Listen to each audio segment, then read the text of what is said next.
pussy. Was listening to 9/11 audio. Chloe came in. And I was in here teared up. It still gets me. Oh, yeah, I came in here today already planning on... I've been crying today already just watching some of the stuff. And listening to some of the stuff you're listening to. I just walked straight out the door and my eyes teared up. And I don't know why. I didn't have family in New York. I think it's just... I know I go back and watch like some of the 9/11 specials but I can still feel that day. I guess the thing that sticks out more than anything is that morning when the first plane hit, I really did think, I never thought terrorism. I thought, how in the world did some pilot run the plane into the World Trade Center? And then I remember watching live on CNN there, and that second one hit, and I go, oh my God, we're under attack. I didn't even grasp it when the second plane hit. What? Obviously, there are dildos in New York. Nobody knows how to fly anything. After the first one hit, I was asleep. Matt, the guy that used to work on my computers, called me. Plane hit the World Trade Center. We're under attack. I got to get up on the roof. No clue that a second plane was coming. Why did he want to get on the roof? Just to watch for planes. And then what if he saw one? I don't know. Jump up and down, wave his arms. Part of civil defense. I gotta go. What civil defense manual that says step 1, get on roof? He's just always been conspiracy. This really a conspiracy, but I don't think most people, when they saw the first plane, they thought terrorist attack. When Matt saw it, that's all he could think. That's why he called me. He wasn't on the phone 4 seconds. Plane of the World Trade Center under attack. Gotta get on the roof. Bah! I've heard, I can't think of anybody else off the top of my head, but I heard someone on TV in some interview at some point had said when they saw the first one, that's where they immediately went, and in their mind they kept trying to discount it, saying, no, it can't be that, even though that's what they thought it was. Everyone I've ever talked to or known, that never crossed anybody's mind. Well, we also, for a while, we weren't sure what type of plane hit the first tower. It wasn't until afterwards where we saw there was a news crew on the street. They were able to swing over and get that. Then you saw exactly what it was. Yeah, the second. And we figured out, but actually having to see the plane when the second one hit, and then we realized the air traffic controllers had lost contact with 4 planes. Yes. And I didn't realize this. They had jumpers from the first tower, I think, within the first 15 minutes.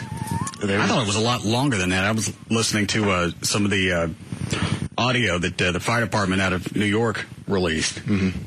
And I think it was 10 minutes into that audio, they already were talking about jumpers. Well, I mean, in that they were going to start burning to death. I mean, I think... I didn't realize it had become that big of an inferno that quickly. It was, I mean, that 9/11 call that was on YouTube where the guy, he's begging them to come get him, and then the building collapses, and they sync it up to the video of it. Yeah. Right. And that's just chilling. Yeah. I guess I thought terrorism the second plane, and then when it hit the Pentagon, then I was like, you're starting to think, okay, what next? Well, and that's when they started to evacuate high-rises all around the country. Because you didn't know, is it just going to be targeted towards New York? Is it going to be the Pentagon? Is it going to be specific to that part of the country? They're going to come down here and get us. At the time, I was officing in a high-rise, and they immediately issued an alarm and said, get out. You want to hear a piece of the fire audio? Yeah.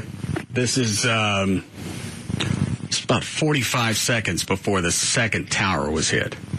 So they were already on the scene for the first one. Some of this is going to be hard to understand, but you'll get most of it.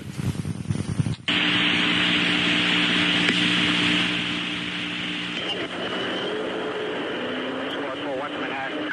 Squad 4-1, relocate to Squad 1-8, Squad 4-1, 10-4.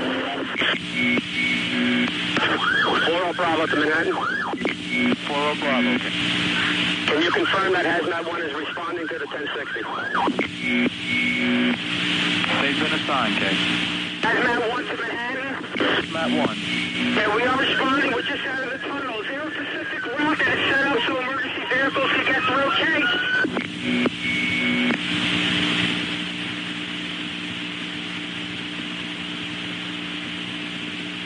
3-6 to Manhattan, urgent. Hazmat 1 standby, Marine 6, go. You have a second plane into the other tower of the Trade Center, major fire. Call Fort David, Marine 6 advising a second plane into the World Trade Center, okay? Marine 6, that's the other tower. That's the second tower of the World Trade Center, okay? Now, at this point, they figured out they've got a terrorist attack. And they continue to respond. My ass driving a fire truck, I'd have been in Key West. Not a freaking chance in hell I'd have driven into that smoke. And that's an image I can never get out of my mind, is those fire trucks screaming into just that gray.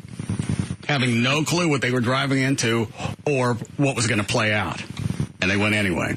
And you've got, I forgot what state it was, you've got some mayor this is current, arguing back and forth with the city council, talking about there's no way that they're going to be able to give police and fire raises, especially firemen, because they sleep half the time. I saw that. Which is a hard argument to beat. But that's not typically something you would really want to bring up in a city council meeting. That's exactly what he said. Oh, let me see if I can find it real quick. He brought up that, somebody's going to have to be the voice of reason. All right, fine. Then you cut back someplace else. And if you ever question the importance of first responders, you go back and listen to some of this audio. None of these guys turned around.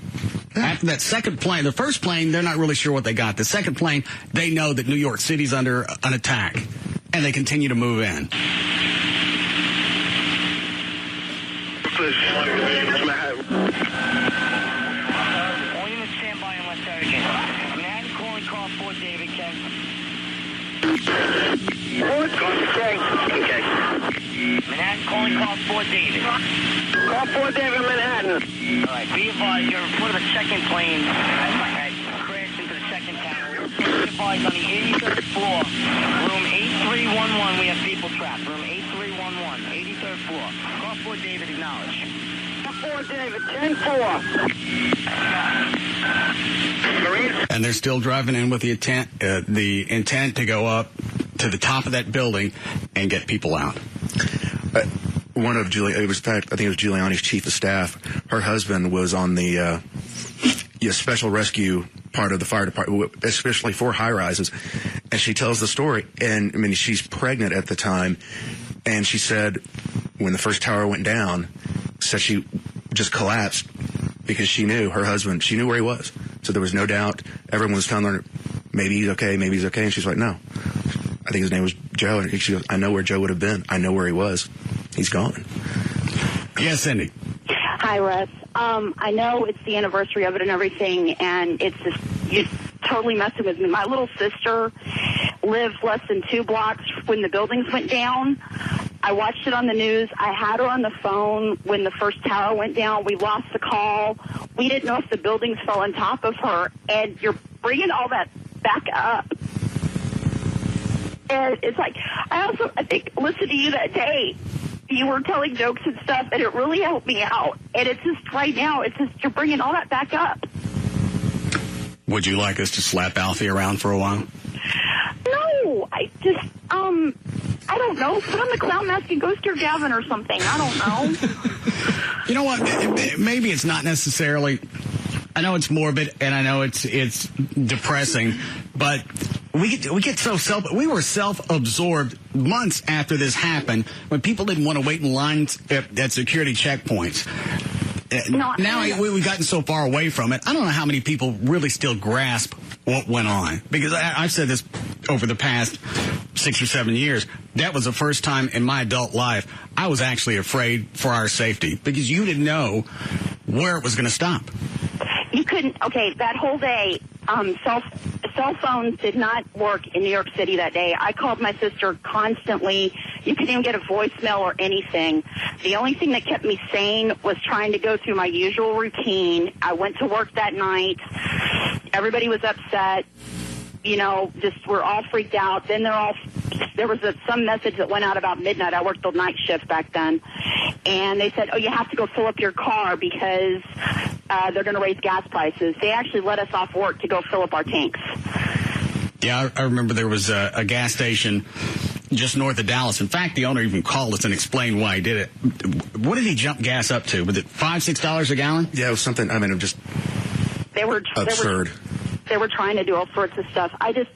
My sister went through a lot of therapy with this and everything else, and she has gotten all mad at me because she's all like, well, you keep on bringing this up because you were worried about your feelings that day. It's like, sweetie, you were over hundreds of miles away, hundreds, and I can't talk. That's all right. Well, you know what? That was the only time that I could remember ever that there was a cohesiveness to this country. It wasn't really anybody you hated at that point in time except the people that did it to us. And the sad thing was that didn't last but 2 or 3 months. And then we were back to being a-holes to each other.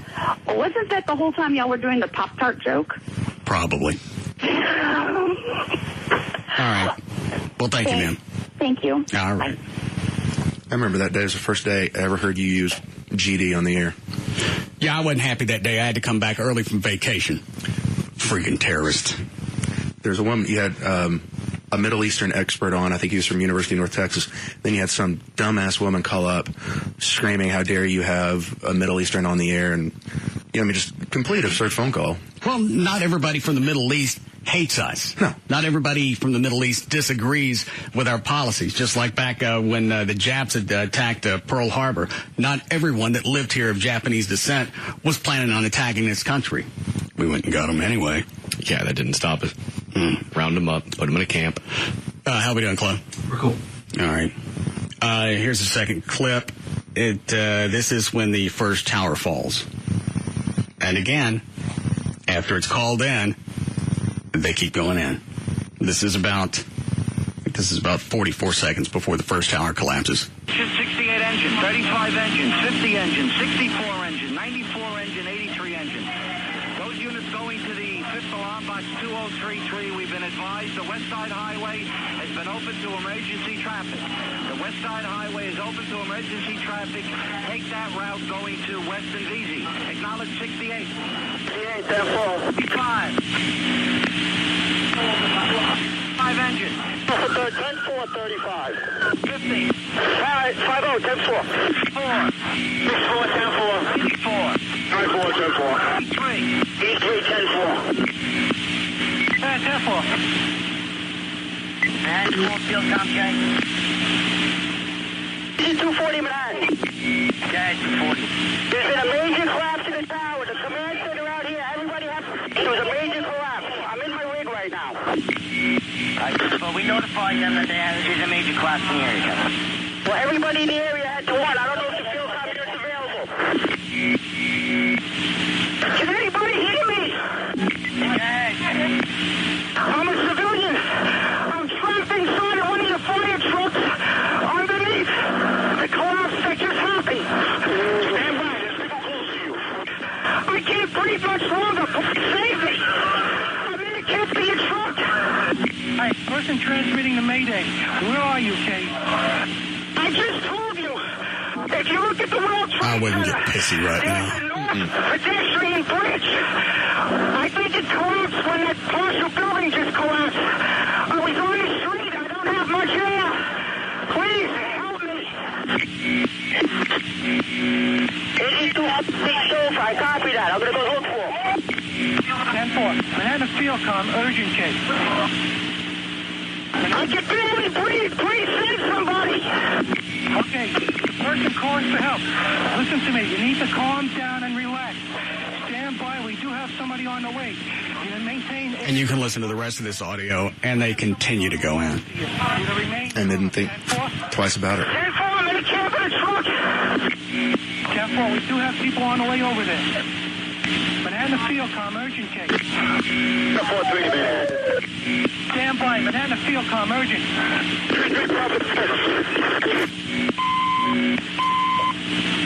Manhattan Field Com. Field Com, go. Now, how long was it that the second tower fell? I want to say it was about 45 minutes after the first one. So less than an hour. Yeah. Which one of those, Alfie? 4? All right. We need a break, Chloe? 2 minutes. All right. Yes, Michael. Hello? Yes. Hey, before I come off like an a-hole, like one of these insensitive a-holes, first of all, I'm going to ask, I guess, 2 things. Why do people think it's relevant to play these old tapes again and bring back all these just, unbelievable feelings that we had to go through? And also, number 2, why is it every September 11th we have to read everybody's name that died? Why is it these people's lives are more celebrated and glorified more than, say a fallen police officer who was chasing a criminal? Why don't we have something for this person every year? Or, somebody serving in Iraq that is protecting us? Why are their lives not as important as these ones of September 11th? Oh, well, slow down and I'll tell you. First of all, there's nothing wrong with going back and re-listening to these tapes because, for me, it reinforces, now I'm going to cry. You're an a-hole. Want me to help you out? Give it a shot. Okay. The only reason sensitive bastard. No, he brings up the point because I found it in the story today. Let me go back to the second one first. We focus on this because it happened here. We saw it happen here. Any of the tragedies that go on overseas, we don't see it. We don't keep a daily tab on it. So, for whatever reason, we're removed from it, and we don't seem to assign any value to it, even though it's troops who chose to go over there and give up their lives. They don't even say names anymore. It's just, 700 troops died today. No names, no ceremony, nothing. Passing news blip, and then they're on to the next thing of Obama saying that Palin wears lipstick. Yeah, which has been huge, obviously. But you actually made the point. It comes down to, choice. The people's names that are read off every year, they didn't make a choice other than to go to work that day. And it was unexpected. I mean, if you join the military, it doesn't make you less of a hero or your life less valuable to be read off of a list. It's just a different situation. Well, regardless of the names that they read off, it needs to be a reminder that we ain't in the clear. Just because, in fact, one of the douchebags from the Homeland Security released yesterday that the aviation industry isn't as safe as we think it is. Keep it under wraps. Talk to American Airlines or anybody else that's flying, but stop telling everybody our business. It's like right after we said, well, it's going to take a while to secure the cockpit doors. Shut up. Tell them they're already secured. No, they're not. You see through them. Well, there's also, it's the same reason why there is a memorial every year at Pearl Harbor. Well, what he's saying is these people that died, they were victims. They weren't heroes. Why is it we don't put that much emphasis on heroes? And he's right. Well, I think the difference is what he was talking. I think he used poor word choice by saying we celebrate these victims. I don't think it's that they're being celebrated. They're being mourned for. We celebrate the heroes and we mourn for the victims. But he's still right. Why is it that we don't do that every year for fallen police and fire? We do, but not everybody else does. That's true, and that's just a different mentality. It's a different mindset. Different people choose to appreciate and care for different things. Even some of the people who had family members that died on 9/11. Some of the mourners wondered if remembrance would or should continue as it has. And that's one thing why it still does is a lot of it's family driven. For me, it's not family driven. It was a short period of time where there was a complete cohesiveness to this country, and the sad thing to me was it didn't last more than a couple of months, and that's been the biggest pisser of all of this. And I had to come back a day early from vacation. No, I remember, days after you couldn't find an American flag, and then a couple of months later, there were plenty to be found on the curbs. Yes, Robert. And for whatever faults Bob McNeil had as a program director, he did the absolute perfect thing that day. He went away from the live stuff that he had on in the morning and put on the CBS News feed until you came on at 3 or 2. Well, and he gave me the option. He said, you want to take today off? And I said, where am I going to go? What is it I'm really going to do today? If there's any one place where we should be, without sounding trite, it should be at work. Yeah. And that was one of your thanks, Robert. finer moments. No, it wasn't. Yeah, it was. Because I was supposed to have the entire week off. It was very... Couldn't hit us a week later. It was very comforting that you came on that day. It was a return to normalcy. You're right. Because really, at that point in time, everything that happened that was going to happen, we didn't know that. But all the planes had been grounded, and there wasn't anything new coming from the media. So why not come to work and then try and do a show with one television set? And then make people giggle. You had to haul in from like the break room. We had no outside contact with anything. There was a TV in the break room that we had to stick our ears up against the glass to be able to hear what was going on. Something else could have happened all over the world. You guys wouldn't have known about it, let alone been able to report it on this show. Hey, that looks bad on TV. Should we fire off the EAS?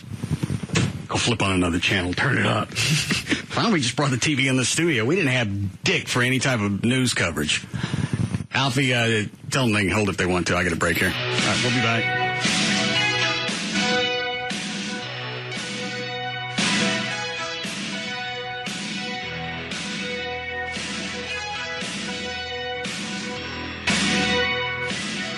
We'll be back to the Russ Martin Show.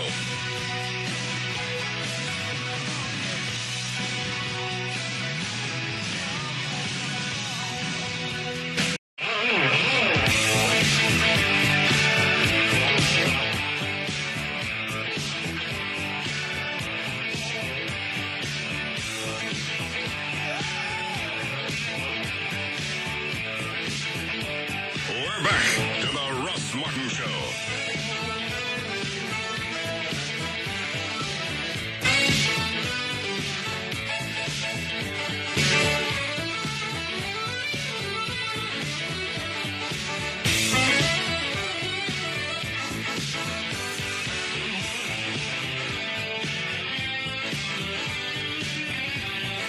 All right, Daniel, let's go. All right. Traffic right now is brought to us by Freed Furniture in Mesquite, 635 southbound before Oates Drive. There's an accident that is in the HOV and the left lanes. Those two are blocked, and it has everyone stacked up to La Prada. And in Dallas, I-30 eastbound at Griffin Boulevard, there's an obstruction on the roadway.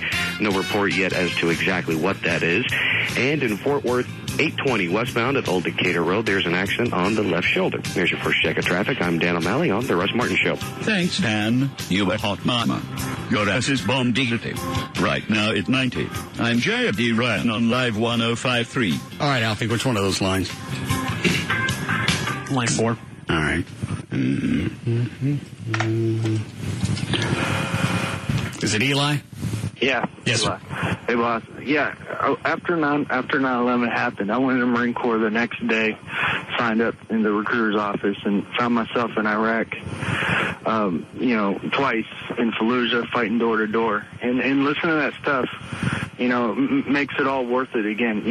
With all this political stuff, was the war worth and all that stuff, it gets in your head as a veteran. And listen to that, firefighter going in there, listen to that stuff reminds me of why I did it, makes all, my buddies I lost, all the stuff we did, that was horrible, or the stuff that we went through that was horrible, it made it all worth it, listen to that again, and it really put me back in perspective, because I was losing that, and thanks for playing that. Thank you.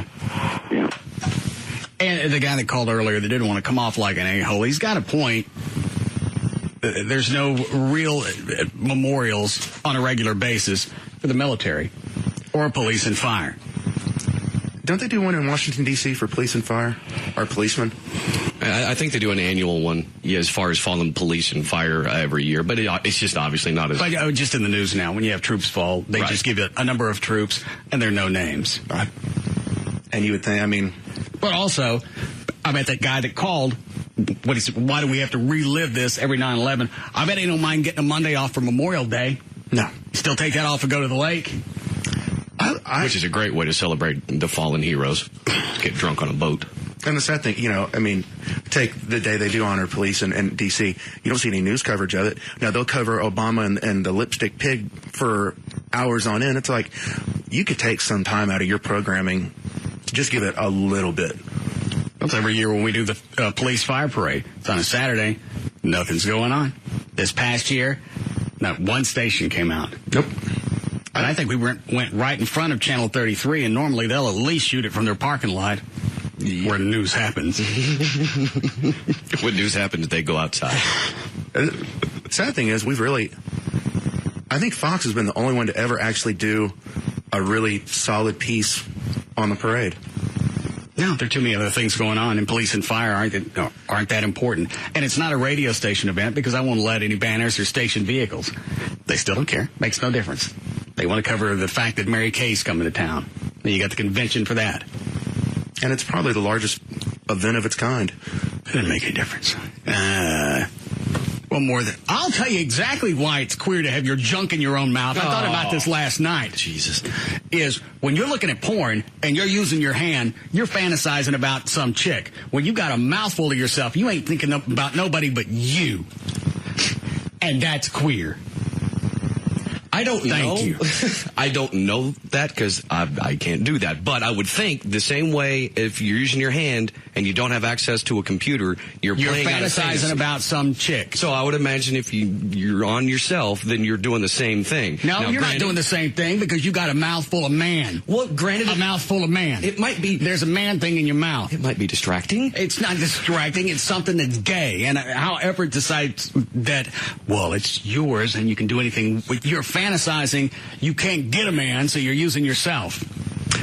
No. No what? No. I stayed out of it yesterday because Everett had, he was on his roll with you, but I'm with him. You, who is homophobic to no end, you're going to side with Everett that it's not gay to have a in your mouth. You got it in your mouth. In your mouth. I don't care whose it is. You got it in your mouth. No, one of those means someone else's. If it's mine, or if it's Everett's and it's his. Which means you've always had this desire to suck one. That doesn't mean that's the case. That's exactly what it is. Well, can you do it or have you done it? No. Have you talked to anyone that has? Everett? He said that he can't. He's too adamant about it. He's doing it. Okay, that may be, but he hasn't answered that honestly to us to where we can ask him a question as far as what goes through your mind when you do it. Sperm. What else could go through your mind? You've got a crank in your mouth. It's yours. It's a crank. Yours. You're a crank sucker, and forever you'll be known as a crank sucker. But if it's yours, what does it matter? Everybody from all around will say Clint Eastwood is a crank sucker. Stupid name. But it's yours. I even asked Everett off the ownership has nothing to do with this argument. I even asked Everett off the air. I went, "Are you jacking with me just for the shtick on the air?" He said, "No." No, I truly believe that he truly, absolutely, deep down in his heart, he believes it. All right, but you would say if you could do that, and if you do that, then you're a sea-sucker, okay? But you're not going to call yourself that, and you're not about to go tell your buddies what you just did. All right. So if it's not an issue, why is it you won't share that with somebody? Do I come in here and tell you about, the last time I jerked it? We talk about porn sites, and obviously we know what we're doing when we're looking at them. We're not doing some type of research. Okay. But if I got a mouthful of myself, I'm not going to run to the station and share that with my partners. Well, and to me, that's the same thing. If I got a handful of myself, I'm not going to run and tell you or shoot you a text message or an email. Sharing a website is just buddies being buddies. All right, there's a camaraderie about sharing porn, and we all know what we're doing with it. You don't do it all in the same room, but there's still some type of bonding. Blowing yourself, there's no bonding there. That's almost like being a leper. How is that being a leper? You can still go out into public, just no one knows. Everett doesn't sound like he's ashamed of it. Well, we never asked him that. So I don't know. That's all he talks about when he's here. What were you going to say, Trey? I hate this argument. What? If you get hooked up, if Diane from Don'tLie.com came in here and hooked you up and asked you the simple question, have you ever sucked one? You're out. Not necessarily. And there'll be not necessarily. You're out, and there'll be no follow-up questions. No, not necessarily. You're queer. No, because in your mind, you, EOS. In your mind, if she asks you that question, your honest thing is going to be no, because you don't count yours. Yes, you do count yours. It depends on how she phrases the question. Did you suck a thing? No. Yes. Yes, you did. But the question implies... Yes, you did. The question implies someone else's. No, it says a thing. Have you ever had one of those in your mouth? You're gay. Well, then you can't answer yes or Even no if on it's that. attached to you, it's still a thing, and you've had a thing in your mouth. Which means you've always had a desire to have a thing in your mouth, which makes you gay. Thank you. Your thing, your mouth. I'm with you. I hate this argument. Well, both sides hate the argument because no one's ever going to compromise and realize, you know what, you're right. This isn't like the argument, the controversy on abortion. This one's easy. You suck a man's crank. You're queer. No, a man's is someone else's. A man's. You're a man. You sucked a man's crank. You're queer. Let me just say, in case someone just happened to pop in, I can't and don't. I'm just... But you would advocate it. I wouldn't... What do you mean advocate it? I'm not going to take out ad space and say, do it, man. What's wrong with you? You just said you're with Everett on this one. Well, with him in the fact I agree with him in principle. That doesn't mean I'm, doubled over in my office chair at home every day. And you're with Gavin, too. Oh, that's right. Gavin's on this one. Why you got to rub salt in the wound, dude? And you're teabagging yourself. Not if you can't get all the way on it. And it would give you a newfound respect for every girlfriend you've had. No. God, I didn't realize my was this big. This is hard. I feel so bad about that one time. And they're right. I don't like it when I grab my ears. All right. Now, if you're doing it and you grab the back of your own head, that's gay. It's your own head? That's crossing the line. Yeah, just because you deep throat yourself? It's time. Take it, bitch. At least you don't have to tap yourself on the forehead to let you know it's about to happen. Oh, that would be fantastic if, oops, you surprised yourself. I hate it when you do that. Which one of those, Alfie? The guy on line 4 says that he can do it. He's not doing it now, is he? No, but... All right. Yes, Justin. Hey, Russ. I can actually do it. And I've done it one time. And I think it's kind of gay. I'm on your side. Why'd you do it? Just because I can do it. It was something to do. Read a book, dude. Just being curious. I'm born with a with a big... Thank you. How long did you do it? Just put the another aspect of it. What? If you can't, you find out you can. What about that moment? What goes through your head when you realize, I don't want to do this anymore? Then you realized it's gay. But it's too late. So you might as well finish? Oh, you're already there. No reason to be a tease. I just think it's funny you take this angle. This is coming from the man that, grew up with a hand mirror always underneath him. I just want to see what's going on. Why? I just like to see what I do when I'm in that moment. What if I said that was gay? It's not. It's exploration. I'm not looking at some other guy's body. You're looking at your own. You're just going through a time of exploratory sexuality. And maybe that's what this guy did when he I just held the mirror down there to look around. I didn't shove it in my ass. Are you sure? At least I can see people coming from the left. All right.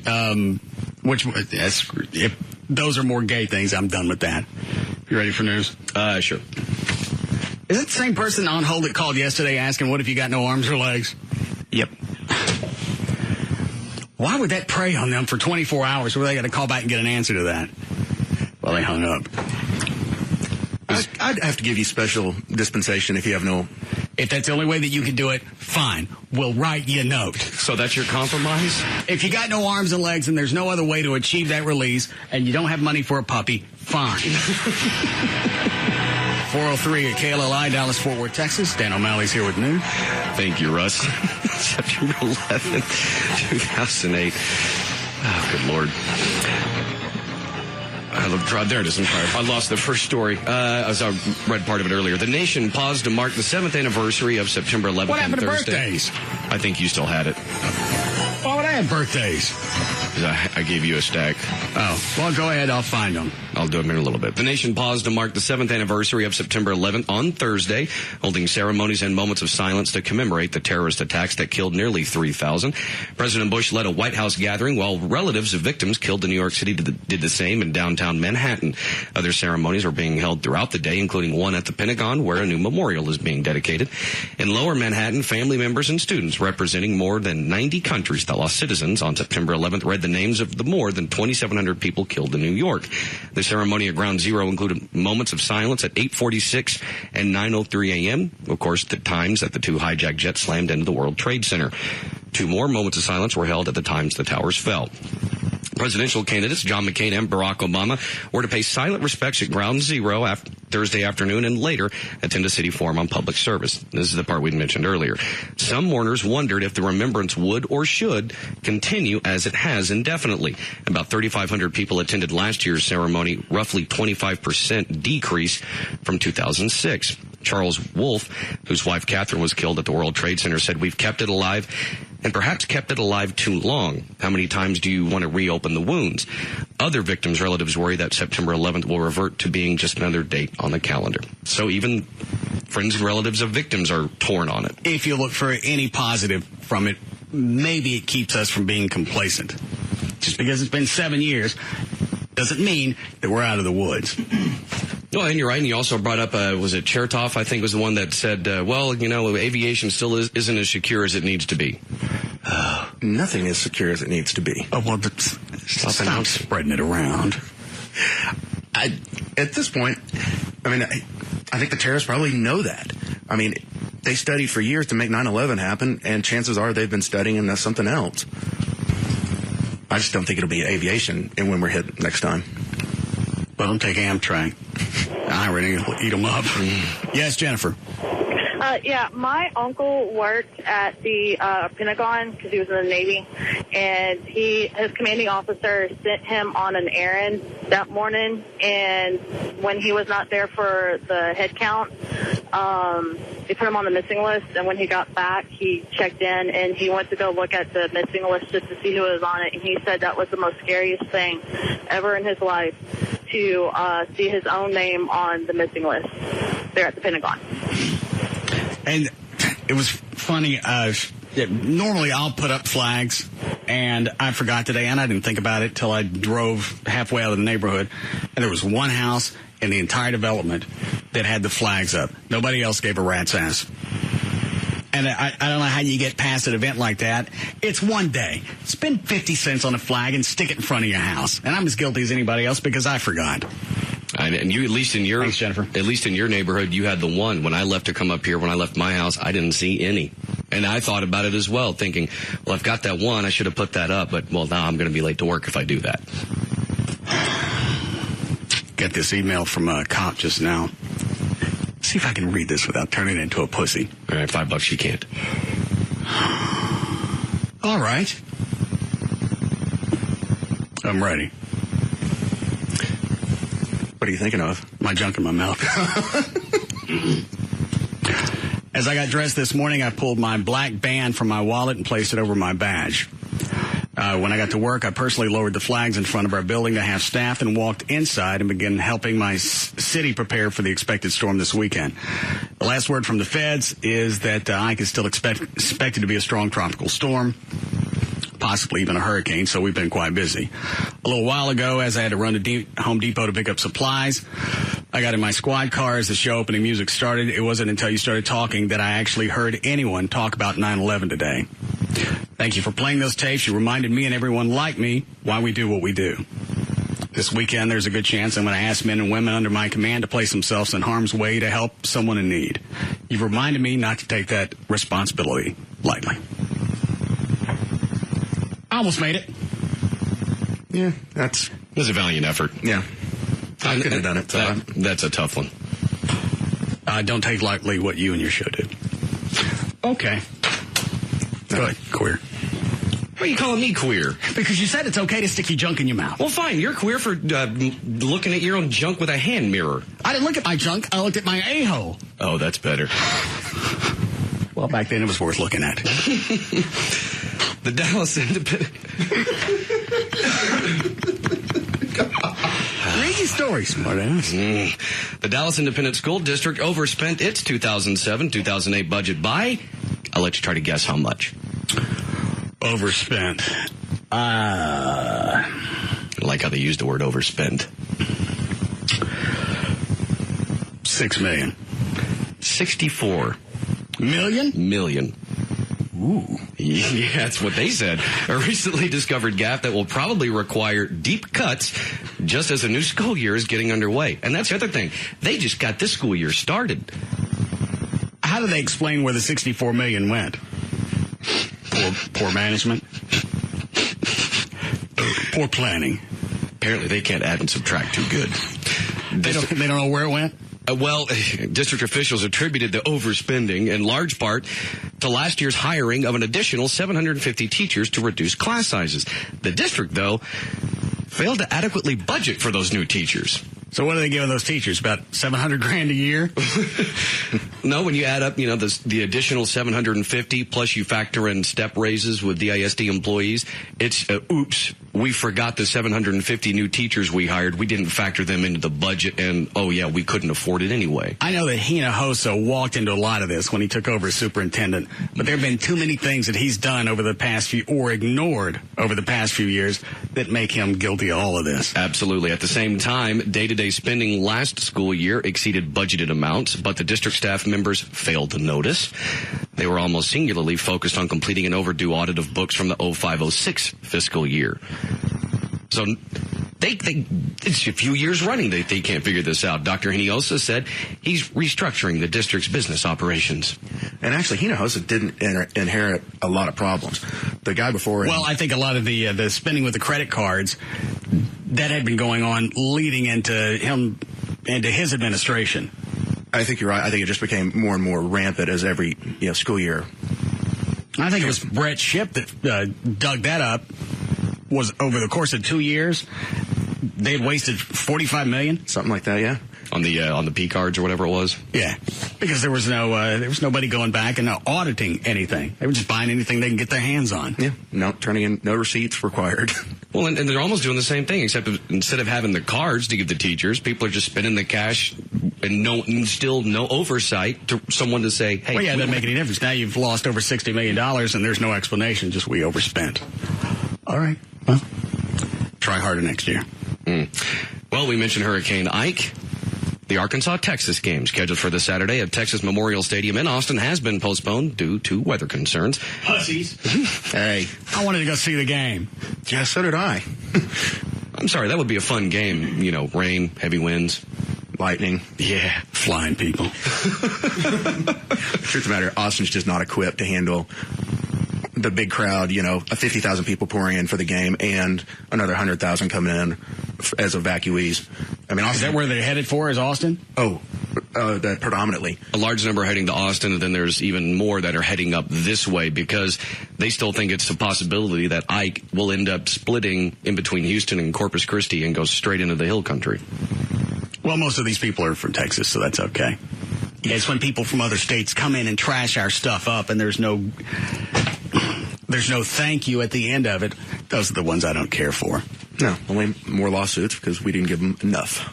I guess you got a story about that. Last week, Hurricane Gustav forced thousands of people in the southern U.S. to leave their homes and relocate to temporary makeshift shelters. About 300 evacuees stayed in the gymnasium at Snead State Community College in Boaz, Alabama. And from the sound of it, they were pretty disgusting. After evacuees returned to their homes, workers at Snead State found old food, used toiletries, dirty blankets, a syringe, a condom, and a pair of used underwear in the gym. Now school officials say they're worried that athletes who use the gym are at risk of contracting tuberculosis, staph infections, and even hepatitis. So what are they going to do? Just raise the gym? They haven't decided that yet. Obviously, this year can go through a nice deep cleaning. Why do we let them anywhere? Because you have to? Yeah. Gotta. We don't have to invite anybody up here during each hurricane. We don't. Everything gets trashed. Crime rates go up. Nobody says thank you. There are a few of them that actually were on the news that said thank you for bringing us to Texas, giving us someplace to go. Those are the ones that you want to give the extra cash to. It's the ones that stand out front and piss and moan, where am I supposed to live? I don't care. I'm not the one that decided to live on the coast. Dildo. You're welcome, though, that we gave you shelter for a while. So you sort of see it as it's their own fault for living down there? Not necessarily that, but if you've got somebody that's going to give you free crap nonstop just to allow yourself to get back on your feet, and you don't, I don't want to help you no more. Well, and you're right, especially when it's someone who doesn't say thank you, isn't grateful, takes you for granted, takes everyone for granted, and then craps all over your stuff when they leave. Well, then you had the apartments. I think it was in Arlington. You had a bunch of their refugees that didn't want to leave, so they trashed the place. Mm-hmm. Or they sued and to get people to let them stay there longer. That's what happened in hotels. And yeah, I remember the hotel in New York. They had cleaned out it was like two or three floors of banks of hotel rooms, and it was over a year later they said, okay, we need these back now. They got pissed. The evacuees did, filed a lawsuit. What is this, Chloe? It's a thing. It was someone from Katrina saying thank you, Texas, for bringing us in and giving us like supplies and stuff. I think I remember this one because I think I only heard one. Well, about 30 seconds. Track 11. Okay. Was this the guy that was standing out in front of Reunion? Correct. All right.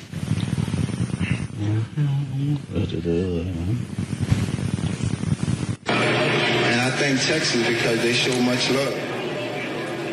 They're showing better than what the government will do. They're doing a lot more than what the government do.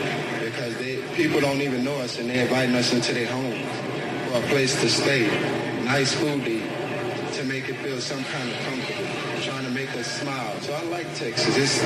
People come together in Texas. They don't care if you're white, black, green, blue, or purple. We're going to help them out, because they need it. And those are the people you'll actually drive to go pick them up and bring them back to Texas. Because you know that there's some form of appreciation. It's just the abject sense of I deserve, or you got to give me everything I need. We got to give you dick. You're getting everything you got from volunteers and donations. If it's not enough, why don't you go check another state? Maybe they'd be more friendly. Check Mississippi next time. There was some a-hole last week from Gustav absolutely on a tirade because they had, evacuated him on a bus. He said it wasn't air conditioned. I mean, he was so mad. He was angry that it got here. He didn't like the room, didn't like the stuff they provided. He was mad. He was getting on a Greyhound bus and going back the next day. It's like, dude, what you got all of that for free. Yeah. You pay for any of it. You don't like the fact the bus didn't have no AC? Stay in New Orleans. Plenty of wind down there. That's exactly right. I mean, it's just amazing. And they're not thinking long term because Gustav, is that the one that just hit? Yes. That ain't going to be the last hurricane that's going to hit New Orleans. You're going to have to evacuate to Texas again. And we're not going to forget things like that. I was very surprised at I'm not saying overwhelming, but there was a large sentiment of people when they saw Gustav coming. It was just like, maybe it just hits New Orleans and that's the end of it. The end of New Orleans? Mm-hmm. Yeah, but then the people that, took advantage of us and everything got to go somewhere. Now, some of them all have already stayed. Yeah, we need to protect New Orleans. Defend it to its last honor. I want to listen to the guy that said thank you again because that made you feel good. I can't think of any other audio clip where somebody said that. I can't either. And I thank Texas because they show much love. They're showing better than what the government will do. They're doing a lot more than what the government do. Because people don't even know us, and they're inviting us into their homes for a place to stay, nice food to eat, to make it feel some kind of comfortable, trying to make us smile. So I like Texas. People come together in Texas. They don't care if you're white, black, green, blue, or purple. We're going to help them out. Because they need it. And I think that it was that Christmas when we decided on the show we weren't going to exchange gifts. Trey found a Katrina family that actually moved here, got a job, bought a car, living off just anything that they could go out and earn. So we gave them some cash. I remember that. Trey, whatever happened with them? Have you kept in touch? Yeah, they're back on their feet. This is how bad, you're talking about bad luck. I don't know if I ever told the story in there or not. They sent their two daughters to San Antonio that Christmas to see family. Right. Put them on a Greyhound bus. Somebody stole their luggage. Oh, my God. So we ended up helping them. Was it a hurricane evacuee that did it? Who knows? Probably. It's just. But no, they got back on their steal luggage. There's clothes laying all over the place. What? But now they got back on their feet, and they're doing well again. My point is, those are the ones that they don't really expect the help, but they're going to take it if you give it to them. And the cash you're going to give them, they're actually going to do something with it, as opposed to sit there and wait for the next check to come in. And then more. They were just grateful for the fact Alex from Sugar Babies, provided a Christmas dinner for them. That in and of itself, they felt blessed by. What is this other cut, Club? Oh, that's Wolf. What? That's cut from Mr. Wolf. How long before we need to break? About a minute. You simply get chills every time you see these poor individuals. As Jack Cafferty just pointed out, so tragically, so many of these people, almost all of them that we see, are so poor. So what is the tragedy? Is it they were poor or the hurricane? I don't even know if he ever mentions a hurricane. They're just poor and black. How horrific. Every time you play this, I always think, maybe the next time Russ plays it, it won't sound as bad. You see these poor individuals, as Jack Cafferty just pointed out, so tragically, so many of these people, almost all of them that we see, are so poor and they are so black. And this is going to raise lots of questions for people who are watching this story. Yeah, they probably have a couple of questions back in the control room. All right, we'll be back. We'll be back to the Russ Martin Show.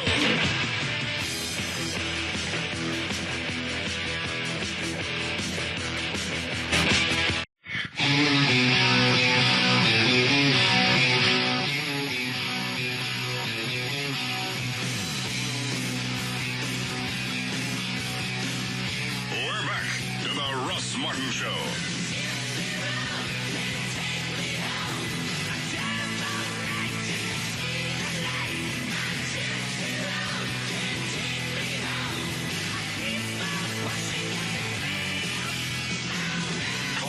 Now at 214-787-1053. Line one. Is that 9/11 or a hurricane? Hurricane. What's the matter, Dan? Your burp just sounded like a cougar. Thank you. Yes, Kevin. Hey, yeah, I wanted to see what you thought about whenever people say it's George Bush's fault whenever the Hurricane Katrina destroyed Louisiana. Yeah, I think he sent divers down there and blew up the levees. I just want to see what you thought, because I hear that all the time, so. I think the only people that you heard that out of was the governor at the time of Louisiana and Governor, what is it? Mayor Nagin. Yeah, that's close. They didn't take responsibility, and if you'll notice, today with the hurricane coming towards Texas, Governor Perry took immediate control of the situation, made sure everything was in place for evacuations. Yeah, it's the governor and the local authorities. It's going to be their first responsibility. FEMA screwed up. I'm sure down the road someplace Bush blew it. But it's really hard for the president to go in and examine the area if you got people on the roofs shooting at rescuers. Yeah, exactly. I just want to see what you thought, because I've heard from, evacuees, and everything. So, man, thanks for the input, man. Hey, love the show. Thank you. I think it's also, it's one of those easy things, to point at President Bush as far as that's concerned, is, the response, when really it obviously falls on first the local government and then second on Homeland Security. Well, have you ever noticed that Florida got hit? It looks like it was going to hit with 2 hurricanes. Everyone's calm. No one worries about it. They know they got it covered. Texas, everything's calm. We know we got it covered. Also, Katrina not only hit New Orleans, but also hit, Mississippi? It flattened Mississippi. All right. You hear any stories out of that? No. They just they evacuated. They waited. They got their buses before they were underwater, and they said, let's go. And they rebuilt. Louisiana's the only state, even when Gustav, everyone's freaking out because they know Louisiana just seem to be ill prepared. Yeah. The only difference now is Governor Jindal, seemed to have a better grasp of things and had it handled. Well, the good thing is the bar wasn't exactly set too terribly high. Well, that's true. You had a template of where not to go and how not to handle things. And that's why Mayor Nagin came off a lot better this time. He knew exactly the way to play it out because he knew what he screwed up the first go-round. Don't immediately start blaming the feds. You're the first line of defense. You're the mayor. You go to the governor. You declare a state of emergency. You bring in the National Guard. I don't believe they did that. No.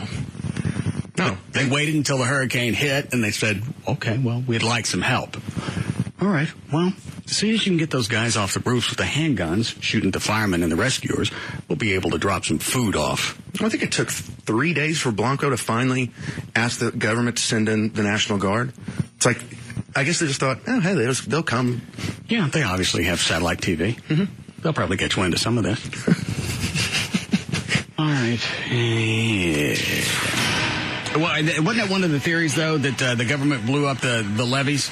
Well, the main person who really brought that to the forefront was Louis Farrakhan, because I remember he gave that statement saying, I have intelligence that there were, divers down there setting, explosive charges, that they're, purposely trying to destroy New Orleans and mainly destroy the Ninth Ward and the black population of New Orleans. And use the hurricane as a cover. Right.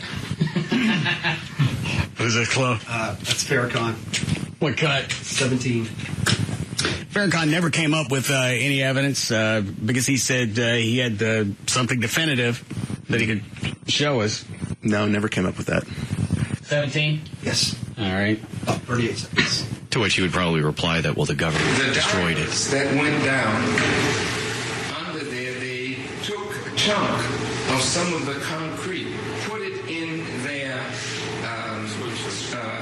diving suit, and it was sent to an Army facility where they checked because there were burn marks on that concrete that suggested 2 different types of explosives.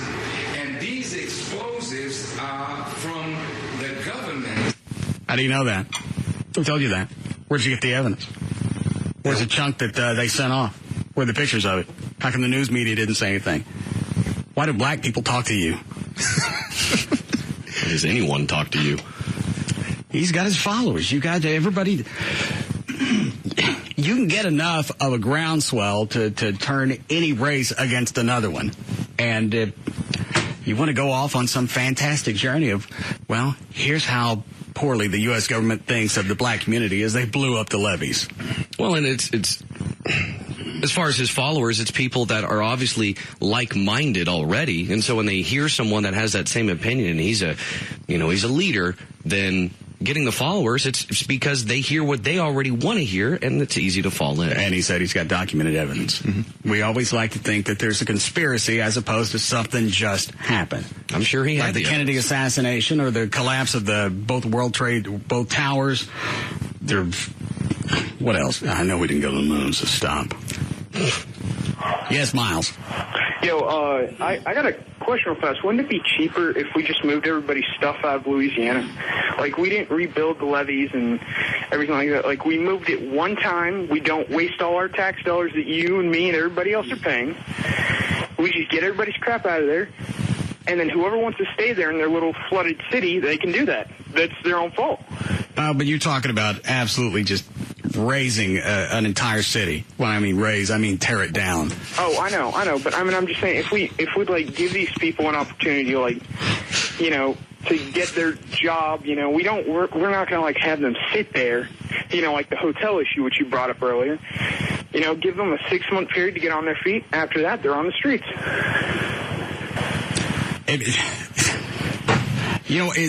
That's too naive of a thought process. It makes sense. You got a city that's how many feet under sea level? Oh, I think like 50. All right. The levees aren't going to hold forever. They held through this last go-round, but you still know that ain't going to be the last hurricane. You're going to go through this again. Why not just push New Orleans up a couple of 100 miles? Make a great scuba diving park. Yeah, do something else with it. Well, here's the other theory I always loved about Katrina and the levees is that it was a conspiracy to push all the black people out in the Ninth Ward, so it would be a big land grab, and developers could come in. It's like, people don't want to buy in New Orleans for the exact reason why it's flooding. No one wants to go spend hundreds of millions of dollars to make a big development and have it underwater in a couple years. And the reason I pointed out when I said raising, do you remember that? Can you refresh me? Because I know you started to giggle. You knew what I was talking about. Well, I remember when after Katrina hit, we talked about just raising New Orleans. Yeah. And building another city someplace else. Some dildo calls up. You can't lift the city up off the ground. What are you going to do? Just put stilts on it? Just get a big crane. Exactly what I meant. Go in there and just hoofed it up a couple of 100 feet and everything will be okay. It's like one of those claws trying to get this stuffed teddy bear out of the machine. Look what it called. No, they took me $4.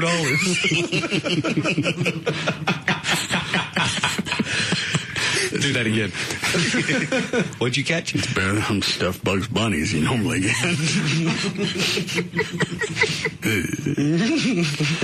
All right, Alfie, I'm done with those. Were there any more clips on? I wanted to hear, Chloe. Just number 21's him trying to backpedal. It's about 2 minutes, though. Who's him? Farrakhan, sorry. Oh. I did say that, but I didn't say it in a vacuum. I spoke along with members of the executive committee of the Millions More movement to Mayor Nagin. After he told us many things that he felt we could do to help, he did mention that there was a 25-foot crater under the levee. Then we heard from the Hal Turner show that someone under the rubric of anonymity said to Mr. Turner that he was a member of the Army Corps of Engineers, went down in his diving suit, and he saw... All right, so he takes this from something where he had absolute evidence to hearsay. These are things that I just heard, and I extrapolated and put them all together. And that's why I came up with the statement that I made. Yeah, it'd be like someone calling in here saying, yeah, I went down in my diving suit and saw it, and then... And then obviously I'm going to buy that because Rupert told me. Right. It's obviously factual. Why else would he call? The rubric of anonymity said to Mr. Turner that he was a member of the Army Corps of Engineers, went down in his diving suit, and he saw burn marks on the concrete, and he spirited some of it away and sent it to his friend in the Army Forensic Laboratory, and they sent back to him saying that there were two types. I can't even tell. I can't focus on what he's saying. Everybody in the room started doing rubric moves from a dirty, rotten scoundrel, shoving forks in her eyes. All right, let's start news again. All right. Oklahoma.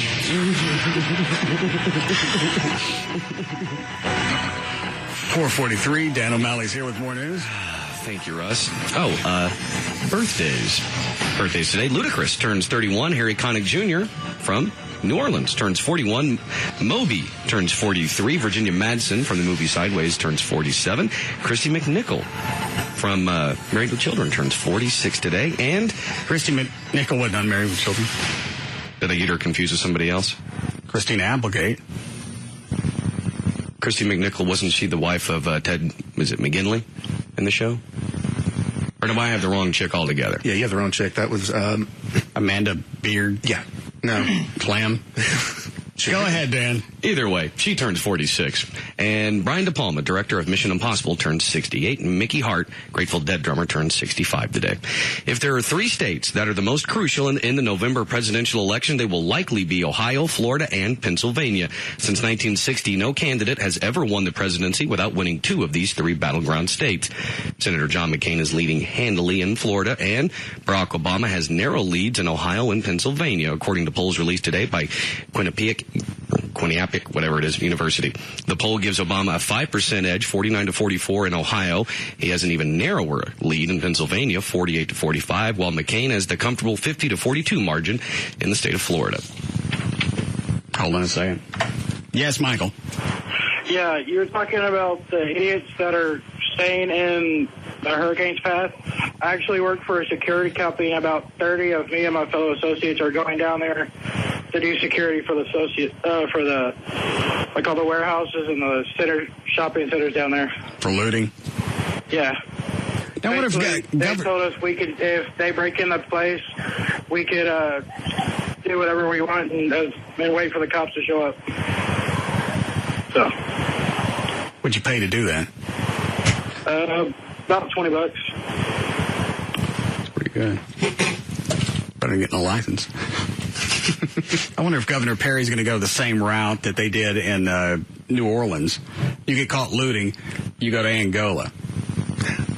I don't know where we sent them here. Huntsville. Okay.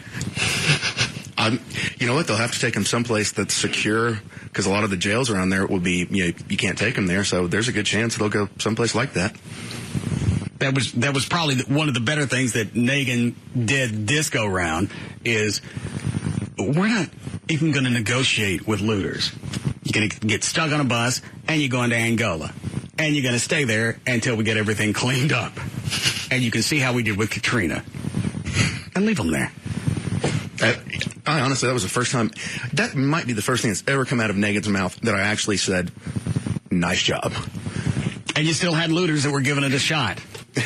I saw that clip of one in a bus. All right, go ahead. U.S. Representative Steve Cohen's House floor speech Wednesday morning suggested that both Barack Obama and Jesus were community organizers.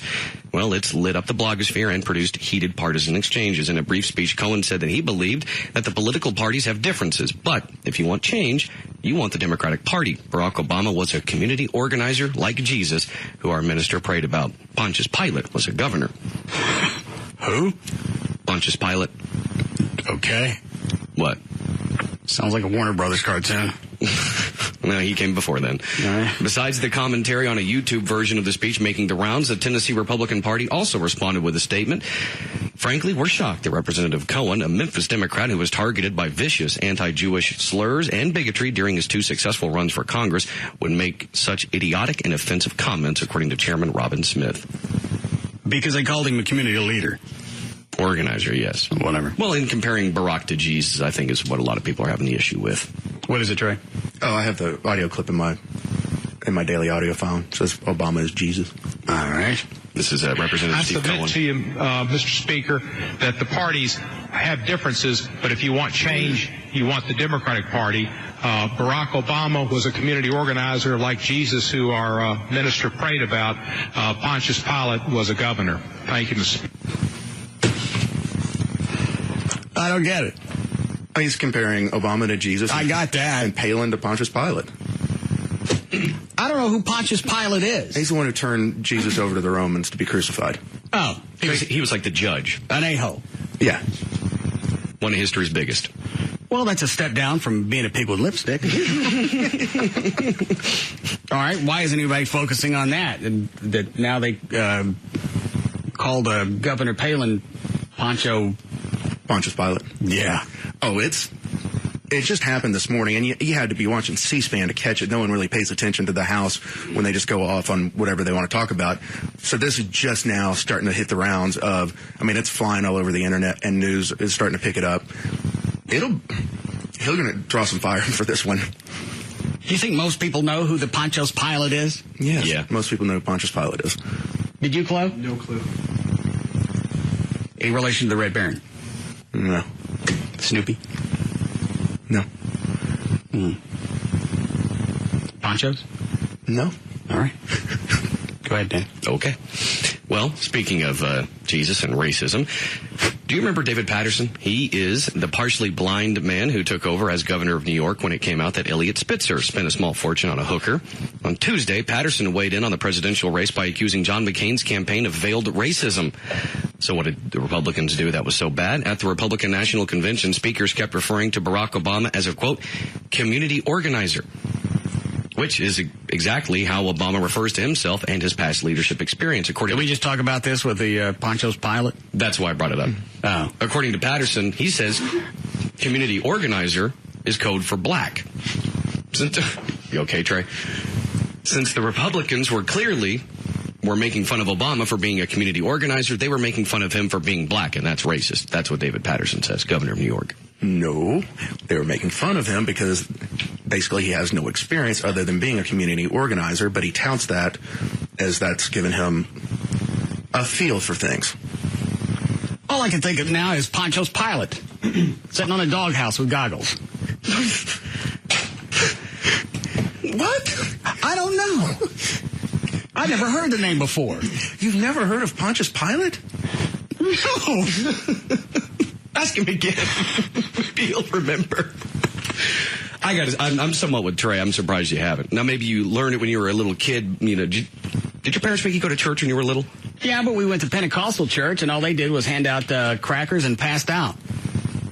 Oh, well, I can see how you'd forget Pontius Pilate if you're passed out. You know, confess yourself king of the Jews. He wouldn't do it, so he said, I wash my hands of this. And then they led Jesus off. All right.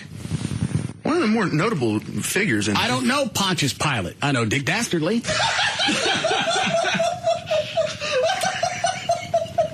He turned the pigeon over to the Jews. Is that enough of a bastardization for you? Yeah. It's Butley. Oh, my God. Really?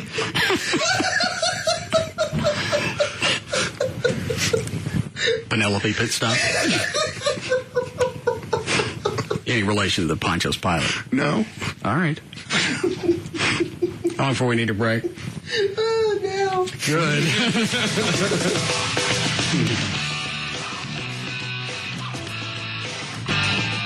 What'd he fly? We'll be back to the Russ Martin Show. He was kind of before aviation. Not a wacky racer.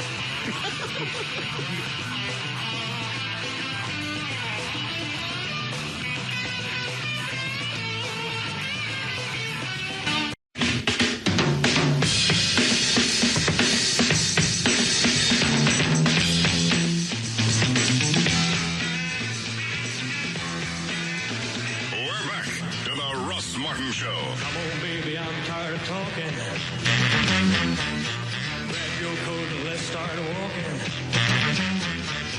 Come on, come on. Come on, come on. Come on, come on. Come on, come on.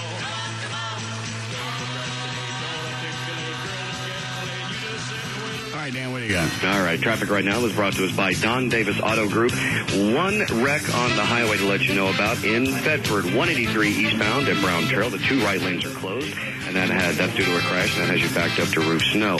And, of course, you have stop-and-go traffic in all the usual spots in Dallas, 75 both directions between Woodall Rogers and 635. Also in Dallas, 635 both directions between 35 and I-30. Not really a shocker. And in Fort Worth, 35 again, both directions between Western Center Boulevard and I-30. There's your last another check of traffic. I'm Dan O'Malley on The Russ Martin Show. Thanks, Dan. But the DFW area will see rain with isolated higher amounts, 40 minus 50 miles per hour, winds with bad gusts, and a small threat of tornadoes east of Dallas. Right now it's 92. I'm J.D. Ryan, and I blew a donkey at my birthday party on Live 105.3. Are we going to keep digital JD when JD comes back? Yeah, especially when he won't fess up to something. We'll use this instead. It'll be the truth, JD. Yeah. Hold on a second. Gavin. Yes. What were you trying to tell me during the break about Lycus? He left the most disturbing voicemail. What'd you do? What'd you do? You're the one that tipped him off. Who'd he leave the voicemail for? For me. I'll ask you again, what'd you do? I failed to tell him that his show wasn't going to be on for an hour the other night. All right. And you told me that's something that happens on a regular basis, and you've already had their approval. So why is he pissed off? Because obviously I didn't give him the heads up. And this rubbed him very, very wrong. So what'd he say? He just went off. He just went on a tirade. And he made demands. Like what? He demands to come back to Dallas and for me to treat him first class, which I always do. I don't know where he was coming from that way. We treat him like first class all the time. Did he actually call you, or did he leave a voicemail? He left a voicemail. Can you have David Stone pull that? Yeah. All right. It's just very, very disturbing. I mean, I wasn't the only one that called Likas and told him that he wasn't on. Yeah, but this is a man I've known for years, and a simple misunderstanding is a simple misunderstanding. You don't have to rifle me like you did. You were pretty nonchalant about it, though, weren't you? I wasn't. I apologize. I admit I made a mistake, but at the same time... You preempted the man's nationally syndicated show, and when they sell advertising on that show, that's based on clearance in different markets. And if they don't have clearance in Dallas, Likas loses money. When did you start caring? He cares about his friends. Jesus. I care about this station. You care about this because it's throwing me... You love how I squirm like this. I cross-promote Likas. I let him know he wasn't on. I'm hanging out with Brendan Stimpy, and you're having a fit about all of it. Yeah, because it would be one thing to hang out with Ben and Skin, a.k.a. Ren and Stimpy, but what you're doing is, now all of a sudden my communication with Ben and Skin isn't as good as when you hung out with them. Second, where is the communication falling apart? Oh, they're too busy for meetings now. Why do you want to have meetings? Because we tweak things. We work on the show together. If you hired someone for a major market gig, why wouldn't you trust them to be able to do it without dragging them into your office every day and making them listen to your theories on radio? They're not theories. I have a method to my madness. It's tough to explain, but it works in the end. What method are you using over at KLLI? KLLI is a great sounding radio station. All right, but what are you doing over there to them? What are you talking about? We've made huge strides over at KLLI. Okay. Yeah. Just not the ratings. Yes, we've made huge strides in the ratings. Which way? Ross, we've made huge strides. No. See, this is what you do. You spin it, and then all of a sudden people say, oh, you've driven KRLD into the ground. See? I never said you drove KRLD into the ground. I said you went beyond that into the center of the earth. No, that's not true. KRLD is in a much better position since I've taken over. Are they dead? No! Normally that's when people use that phrase. They're in a much better place. KRLD. They were in a lot of pain. This is really better.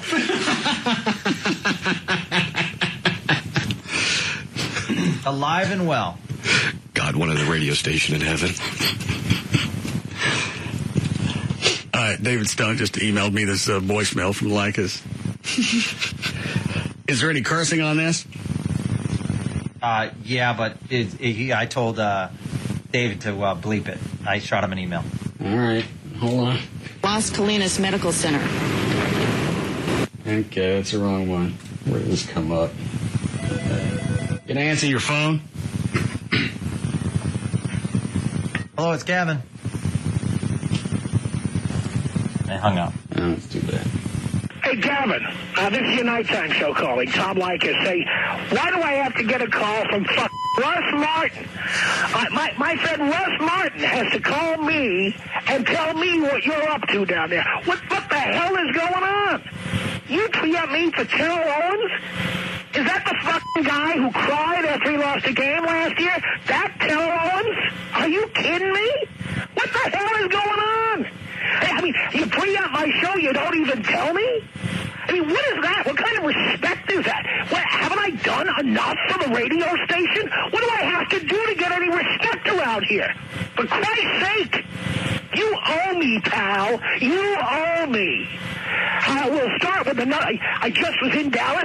You know what? You're gonna bring me to Dallas again, and you're gonna pay again too, and you're gonna put me up at a decent goddamn hotel. I'm gonna fly it. Where'd you stick him last time? I always put him at a nice hotel. I don't know what he's thinking about. He doesn't sound too impressed. You put him at the Como Motel in 75? No. Put him at a great I understand about the weekly rates. World famous place. He sounds twisted. Yeah. You screwed up bad. Man, you're the one that started this by being a rat. What? You're the one that started this. As soon as As soon as I remembered, I immediately sent an email. It was late. After I called Tom. And the same day that we brought this up, the phone lines lit up, said they had also called Tom, so I wasn't the only one in on this. I know. And I admitted that I made a mistake. Is he going to sue you? Oh, he's not going to sue me. Well, that's what I suggested. But I'll tell you what, that attitude from... Oh. You going to answer your phone? Hello, it's Gavin. Yeah. What'd he say? He just hung up. Yeah. You sound busy. God, all these people calling. Gavin. Hello! Stop bothering me. Yeah, why would you want to have a phone in your office? Oh, no, I got to disconnect. Because normally there's work on the other side of it. Why don't you get rid of that thing? You're going to bring me to Dallas again, and you're going to pay again, too, and you're going to put me up at a decent goddamn hotel. I'm going to fly in first class, you're going to pay for my dinner, and you're going to treat me every which way. You owe me. Payback's a bitch. So are you.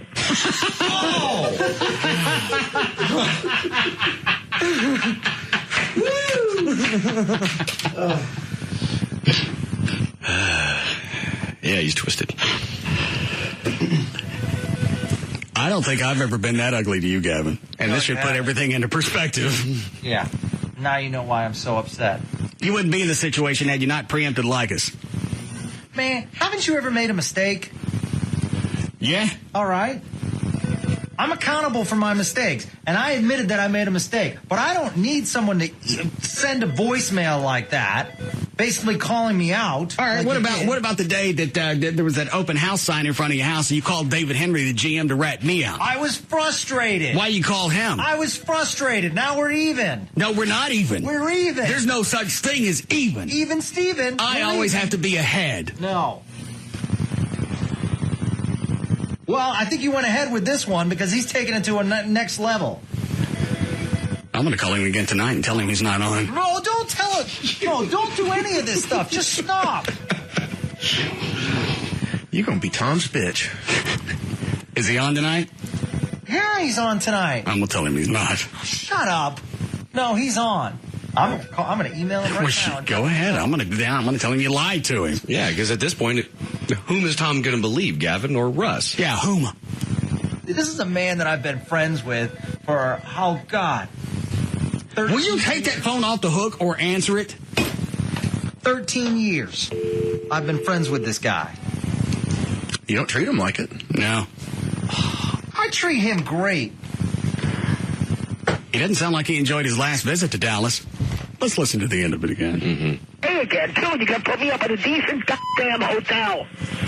I'm going to fly in first class, you're going to pay for my dinner, and you're going to treat me every which way. You owe me. Payback's a bitch. So are you. God. The biggest penalty's going to come from having to feed him.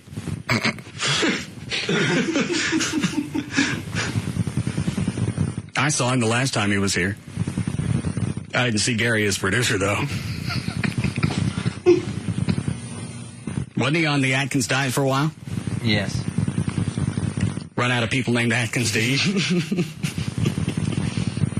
Probably why he was excited when he heard about South Beach. Oh, yeah. It's an entire town.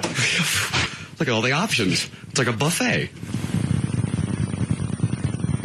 So have you called him back? No, I haven't called him back because he's doing his show right now. Oh. But I think we have to have a conversation. You and him? Yeah. Well, I think he's already cleared things up. Bitch. You think it's appropriate that people treat me with this tone? I didn't tell him to call you. You've created this. I didn't do anything. You created this. How did I create it? God. You've created this lack of respect for me from everyone around here. You've chosen the path that you're on. I have not chosen this path. You don't cry? I have not chosen this path. I promise you that. God. You knew exactly what was going to go on when they offered you this job in Dallas when you came from Vegas. No, I did not. I didn't know. Gavin, the first day that you flew into Dallas to listen to this show, I was shooting bottle rockets out of my butt. What do you really think's going to come from this show? That was nothing, but nothing good. That was you, Russ. That wasn't me. Well, that's because I didn't have anybody to shoot rattle bucket fireworks out of their a-hole. It was like the first time you met me. You said, "Oh wow, this is going to be gold."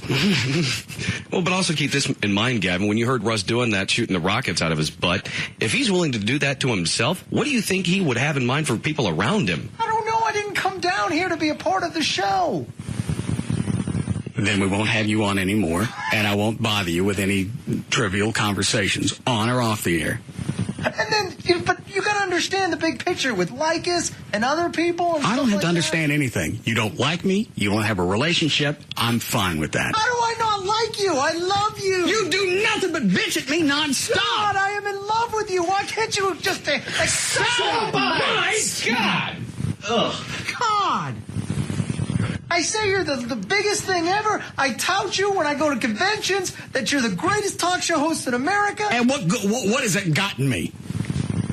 What do you mean has it got you? What's it gotten me? You made that list of top 100 talent. That's awesome. Whoopty. Thank you. Well, no, I mean, I love being in magazines and in the newspaper. Well, at least now you know you're loved. In the talk magazines. Yeah. All right. Ready to finish? I am. 5:15. Dan O'Malley's here with more news. Thank you, Russ. Well, on Tuesday, Barack Obama criticized John McCain for saying he'd bring change to the White House by saying, of course, his policies, that's not change. That's just calling the same thing something different. But, you know, you can put lipstick on a pig. It's still a freaking pig. And that's blown up. The McCain camp, of course, criticized Obama for the comment, saying he compared Sarah Palin to a pig. Yesterday, McCain released a new web ad entitled Lipstick that portrays Obama's comments as a sexist attack on Palin, but Obama called the whole episode a made-up controversy and says his comments were taken out of context. If you want, have you seen the ad? No. The lipstick ad? Mm-hmm. It's on JD's flash drive if you want to hear it. All right. It is, they find it, cut number 48. Actually, I'm sorry, 49. This is the lipstick ad from John McCain. Do you know they say the difference between a hockey mom and a pit bull? Lipstick.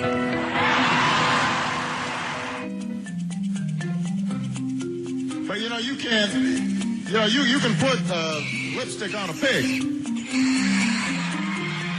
It's still a pig. One of the great lessons of that campaign is the continued and accepted role of sexism in American life.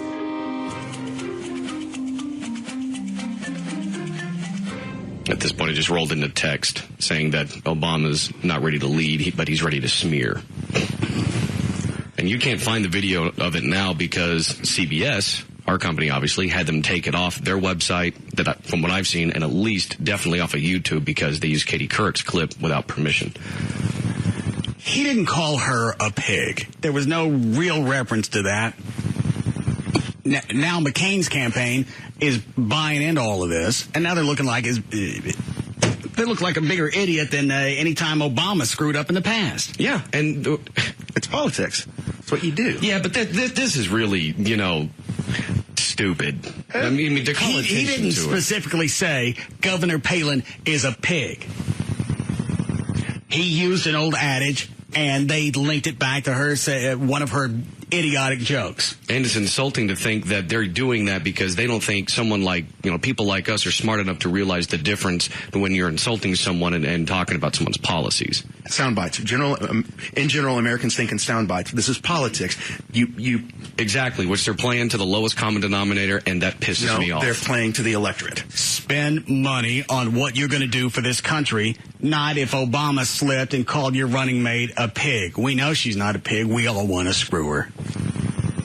It's politics. If the slightest person. So the American public isn't smart enough to be able to look at this and discern that what Obama said had nothing to do with Governor Palin. No. They're all buffoons. Not all of them, but the mass majority? Yeah. I mean, Bill Clinton revolutionized politics in that you don't need so much substance. You need sound bites. You need to paint the other person in a certain way. Well, you know what? You're right. Because that's the way that most campaigns all operate. Is you're going to slam the other person, you focus very little on what you're going to do for either the city, the state, or the country, and you focus on what they can't do. And no other job, when you go in to apply for it, do you bash the person that was there and say, here's where they screwed up. You come in and you show what your attributes are going to be, and you get the gig. Why it works the reverse in politics, I don't know. Because, I mean, Americans think in 30-second sound bites. If it puts the slightest doubt. Well, then take 30 seconds and tell me what you're going to do for this country. Don't take some innocuous comment from someone that said lipstick on a pig and make that your big focal point for your campaign. Because as far as I'm thinking, you're going to lose my vote, if in fact I did. They could run a minute commercial tomorrow and give you 5 things McCain or Obama is going to do in specifics. And I promise you, 90% of people could watch it and the next day couldn't tell you what they said. All right, so what does it do for me as far as picking a candidate if one of them said the other one had a pig for a running mate? Does it do anything for you? For you, no. All right. So why point it out to me? Because if there's some middle American housewife who it swings their vote, then they've done their job. Focus on the fact possibly he doesn't have the experience. And if go the other way with Obama, instead of readdressing the pig line, talk about McCain. He's an old guy. If he dies, do you want Governor Palin running the country? I don't. And I'm sure that will come up. They can't do that. They're too focused on the pigs with makeup. And this is the spin cycle. This will die down probably by tomorrow, and then there'll be something new. The fact that it went on 45 seconds, and the fact that we're talking about it is irritating. Like I said, it's just politics. But that doesn't make it right. Yeah, that's not an explanation. That's like Everett saying blowing yourself ain't queer. Well, you got a crank in your mouth. Well, it's nobody else is in the room. That's an absurd excuse, and it is queer. Agreed, but politics is a game. I mean, this isn't, you may think you want to try to make sense out of it, but don't talk to me like I'm stupid. I'm not. Just because I didn't know who Poncho Pilate was. Pontius. Well, I don't care. Okay. Don't focus on the Pontius trait.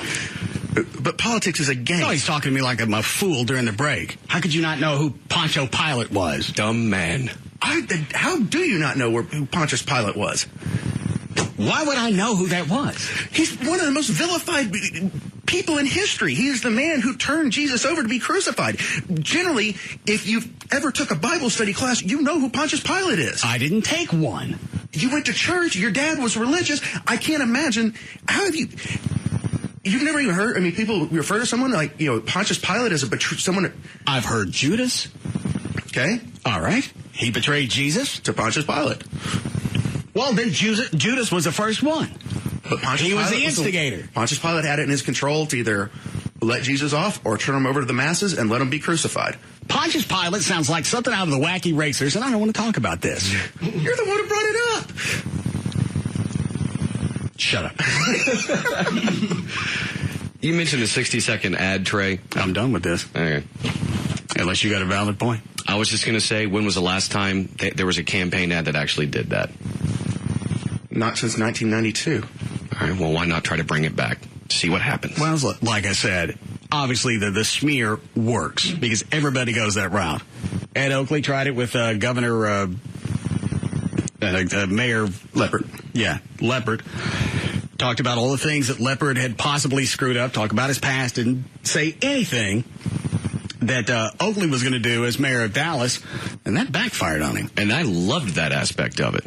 And that's one of the things that's backfiring on me, because I'm still undecided in this whole thing, and stuff like the lipstick crap, it just kind of makes McCain look stupid. Well, I mean, what about the deal about, McCain and his houses, and Obama ran an ad about that? I mean, this goes both ways. Oh, it does. I know, and that's what I said. McCain, by running this ad campaign, looks as stupid as Obama when he's screwed up or come back at McCain. And so McCain don't know how many houses he got. He's an old man. He was tortured for 5 years. I don't care what he can remember. Just know where the big red button in the White House is. And McCain's used lipstick on a pig a number of times. Both of them have. You have a farm? No, but he did use it in reference to Hillary Clinton, sort of, if you take it out of context. I have a montage. Well, that one makes sense. Well, McCain said has another little phrase I know sooner or later is going to come back to pop him. Can I guess? I'm not even going to say it. You have a clip of JD saying it. Well, you're going to have to tell me where it is. It'll be in the 360. It's I don't have time to look for it. Dan, move on to the next story. Okay. Did you want McCain's lipstick? No. Fair enough. Well, do you want to know the truth about Sarah Palin? Are you tired of all the political mudslinging over her? It's obviously been fast and furious ever since John McCain picked her. For example, the National Enquirer seems pretty eager to spread the dirt on Palin's kids with a news story about their supposed drug problems. And then there's the false rumor floating around the internet that Palin was once a member of the Alaskan Secessionist Party. But rather than wade through the BS, you can just go to website factcheck.org, and they'll give you a rundown of the rumors and whether or not they're true. And speaking of Palin, Governor Sarah Palin... Do you have anything that's not political? Sure. A lawsuit recently filed in U.S. federal court claims inmate Tommy Lee Davis suffered abuse during his stint in the Oklahoma County Jail. Davis is currently serving time in prison after pleading guilty to drug and firearms charges. According to the lawsuit, Davis suffered severe stomach pain during his stay in the county's jail. He could barely move and was denied medical care for several days. The lawsuit went on to say when Davis was near death in the corner of his cell, he was transferred, finally, to the OU Medical Center. There, doctors discovered he had suffered a perforation in his intestine with significant contaminants spread throughout his body. The septic condition was caused by the delay of medical care, which resulted in the tissue in Davis's limbs to start dying. Doctors had to amputate his right leg below the knee, part of 4 fingers on his right hand, and part of 5 fingers on his left hand and left foot. Could it have been avoided? They say. I think that's what the don't lawsuit... hold somebody up. What was he convicted of? Robbery. Okay. Yeah, that's how you avoid it. Drug and firearm charges, yes. Okay. Well, you have to get medical attention. Well, the question was, how do you avoid it? You don't go hold somebody up with a handgun. Well, but if you have an inmate who's doubled over in pain, take him to the hospital. Hold on a second. And now playing JD's role of pussy is Trey Trenholm. Go ahead and finish. I mean, he nearly died. I mean, he's sitting there. He's in there because he held somebody up. He admitted it, and he got sick. He's still normally you don't go to jail if you're looking for prompt medical attention. Well, yeah, you do. I mean, as a jailer, you still have some sort of, I guess, fiduciary, responsibility for your inmates that, you're not going to let them die. Or he didn't die. They just cut his hands off. And his leg. All right. And a foot. Which could have been... Did all of them need cutting off, or did they just start running up the score? That's a good question. Because maybe they just got, it's like, well, we're already cutting this off. You got an ingrown nail on that foot. Let's just take it. Sit on your... Gotta go. Let's get rid of some of them toes.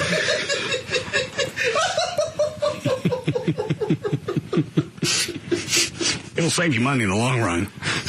If you don't have the $50. Go to town. Are we in a break? Yeah. Okay. Somebody ain't going to market.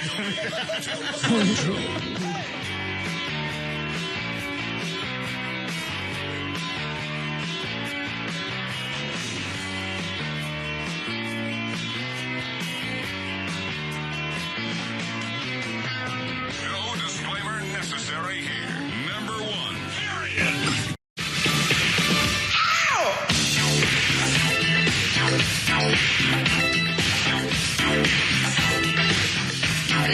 We're back to the Russ Martin Show.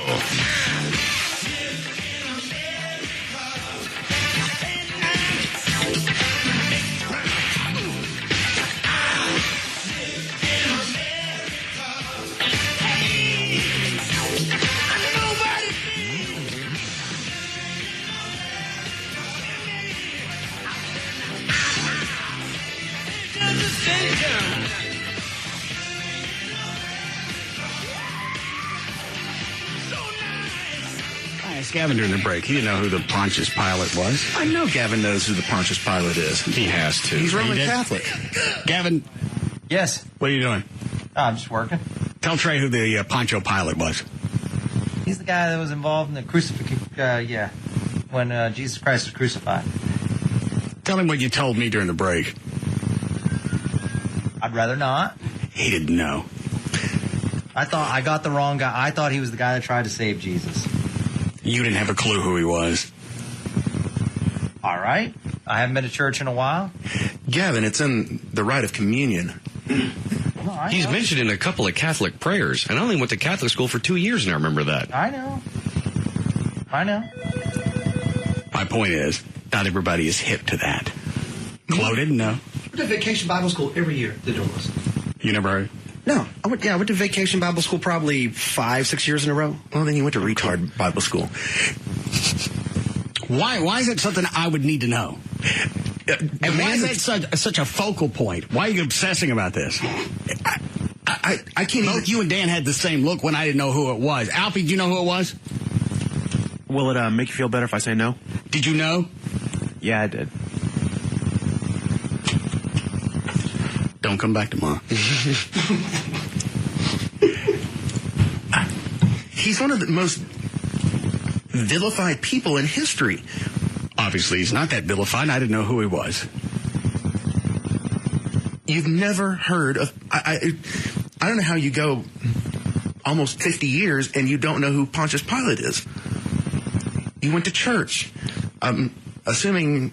I didn't go every Sunday. Sometimes we'd stay home and watch Gumby and Pokey. I mean, the story of the crucifixion. I know that story. Obviously not the whole one. He plays a big role. Yeah, he's a key figure in that one. I know that Judas turned against him. Why is it you're stunned? Look at all the things I don't know. Why would I know who the Pontius Pilate is? Pontius. All right. Because he's the one who, I know Jesus went before. I know what he did now. I really thought most people knew who Pontius Pilate was. I'm stupid. No, you're not. Obviously, I am, and I can admit that. No, you're not a very religious person. I shouldn't be that surprised. I know Gavin knows who it is. He's just playing along. No, he didn't. You cannot be Roman Catholic and you don't know who Pontius Pilate is. Flo, did he know when I asked him during the break? Very inquisitive. He didn't. Who is he? You have a show? You have an air check? Can you get him on? Is he from Vegas? Yeah. Love Vegas Pontius. He needs a guy who rode with Larry Wilcox.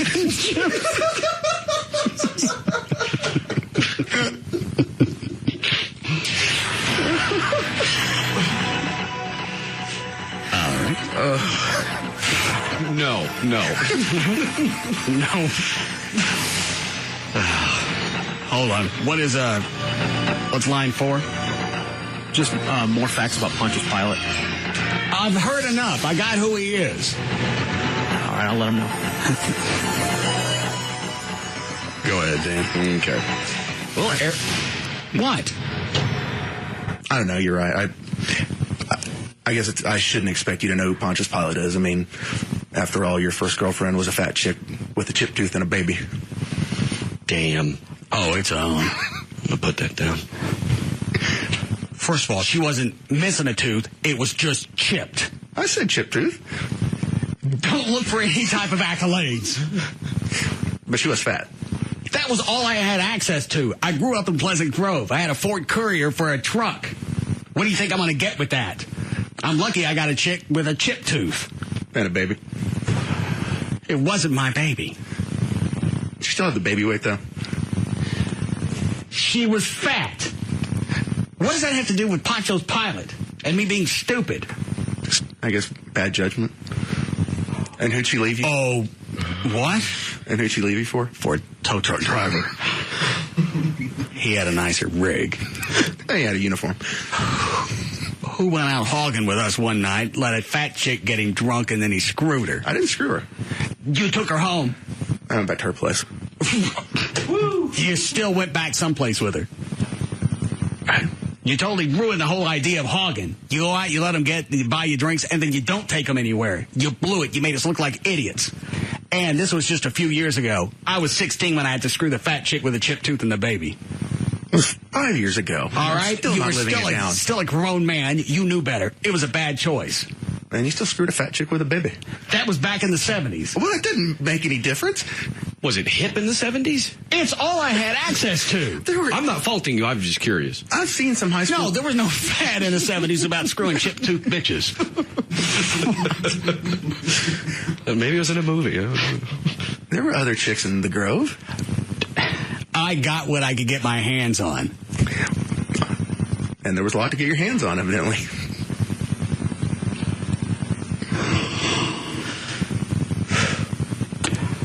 Why don't you leave? I really... You put us all in an uncomfortable moment because I have to do something, and I know later I'll feel bad about it. Why you got to bring up my fat one-tooth chick? It's obviously a part of your past. It defined who you are. As a result, because I screwed her, I didn't have time to learn who Poncho's pilot was. Well, you're probably busy banging her instead of going to church. You're a fool. Are you done? I suppose. At least I know where my iPod is. Ooh. Go ahead, Dan. Eric Carmen has been arrested for a DUI. Again. Hadn't had a hit in years. Luckily, they have alcohol for that. But Carmen, whose hits include Hungry Eyes and All By Myself, was arrested for DUI on Tuesday night.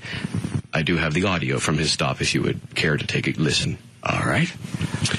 Also, Trey, I want my $6,000 I loan you back tomorrow. What's in your wallet? I know it ain't $6,000. What was that? The check for $6,000. How do you do that? I'm not taking that. No! You could have gave it to me. It didn't have your name on it. You're not getting off the hook like that. I would have found a way. Shut up. Take your goddamn check. You bring me cash tomorrow. Why? Where all of a sudden you get $6,000? You sell at Rolex? No. Where'd you get the money? I still have another job. Occasionally I sell a house.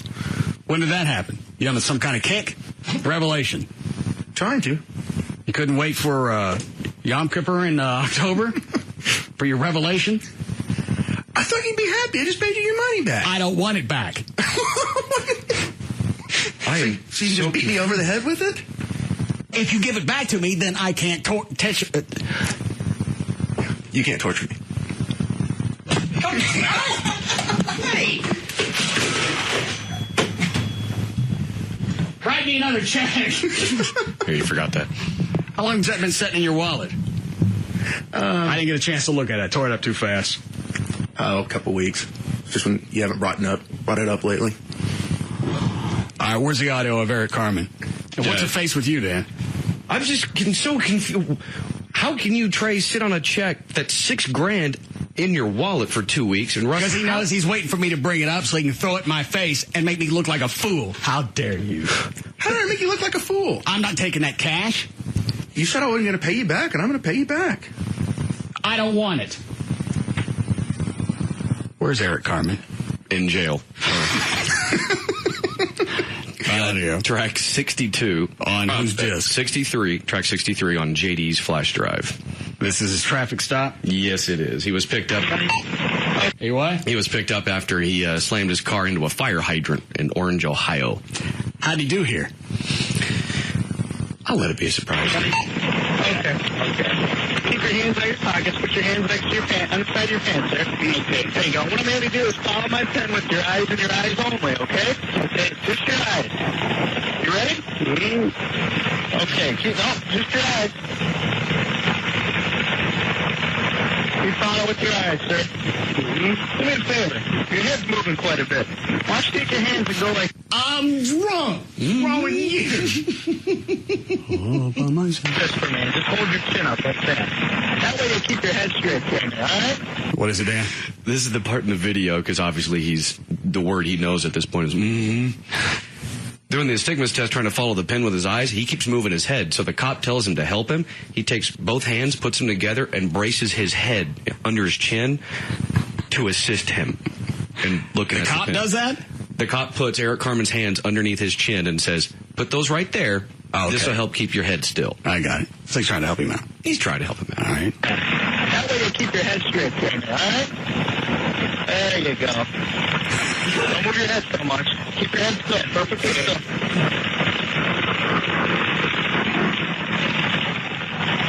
No, just your eyes, not your head. Okay. You see my pen? Mm-hmm. Right here, see it? Good pen. Right. Follow it up. Back down again. Okay, you all right? All right. You put your hands back at your side. Next thing I'm going to do is one leg stand test. So what I'm going to have you do, I'm going to explain the test to you. I'm going to demonstrate it for boys. You got to stand up the whole time. You can't lean. You can't lean. You got to stand. What, Dan? He keeps sticking his hands in his pockets, and then when he does that, he keeps leaning up on the back bumper of his SUV. That's why he keeps telling him, come over here. No leaning.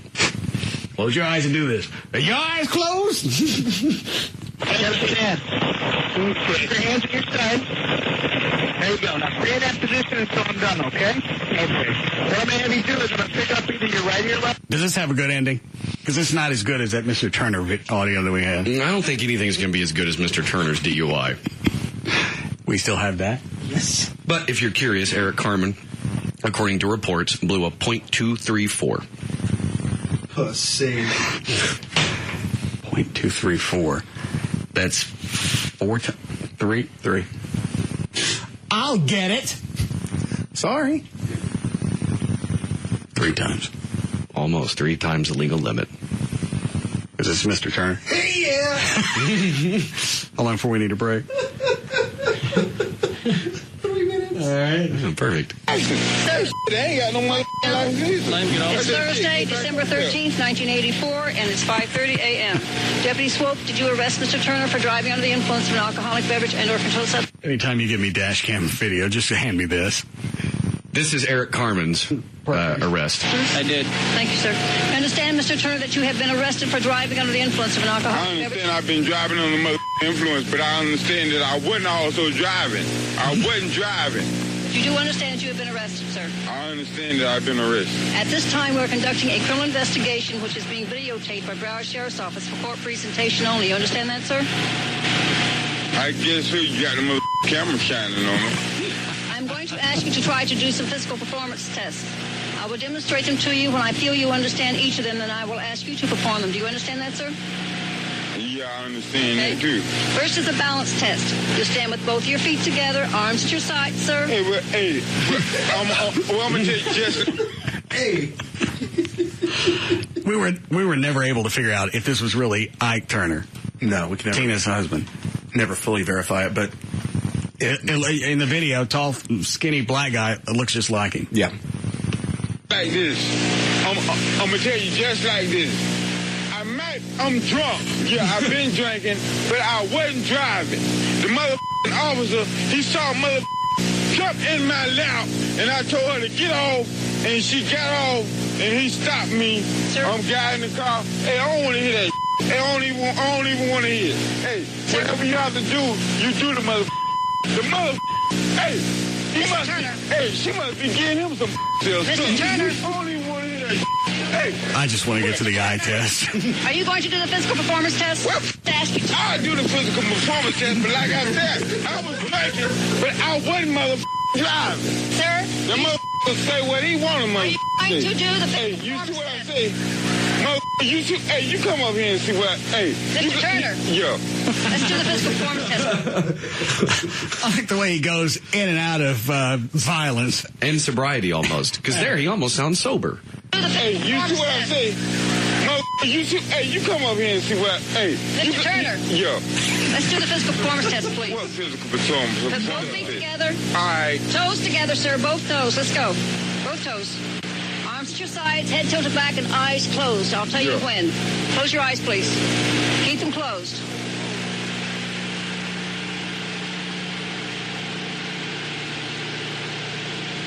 Open your eyes, sir, and relax. Open your eyes, both of them, and please watch me for the next test. That's enough. That's finished. Next is a finger-to-nose test. All right. You stand with both your feet together, your arms shoulder height, and sir, watch me. Index fingers only are extended. Put your head back and close your eyes. When I ask you to, are you watching me? I'm watching you. When I ask you to, you bring the left arm out in front of you, the tip of your finger, touch the tip of your nose, and automatically extend it back out shoulder height. Same as with the right arm.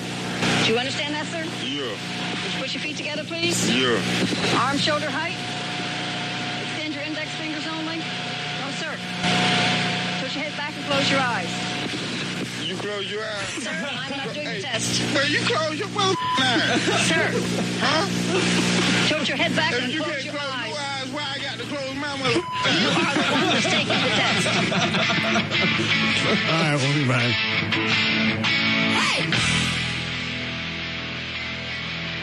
We'll be back to Martin Show.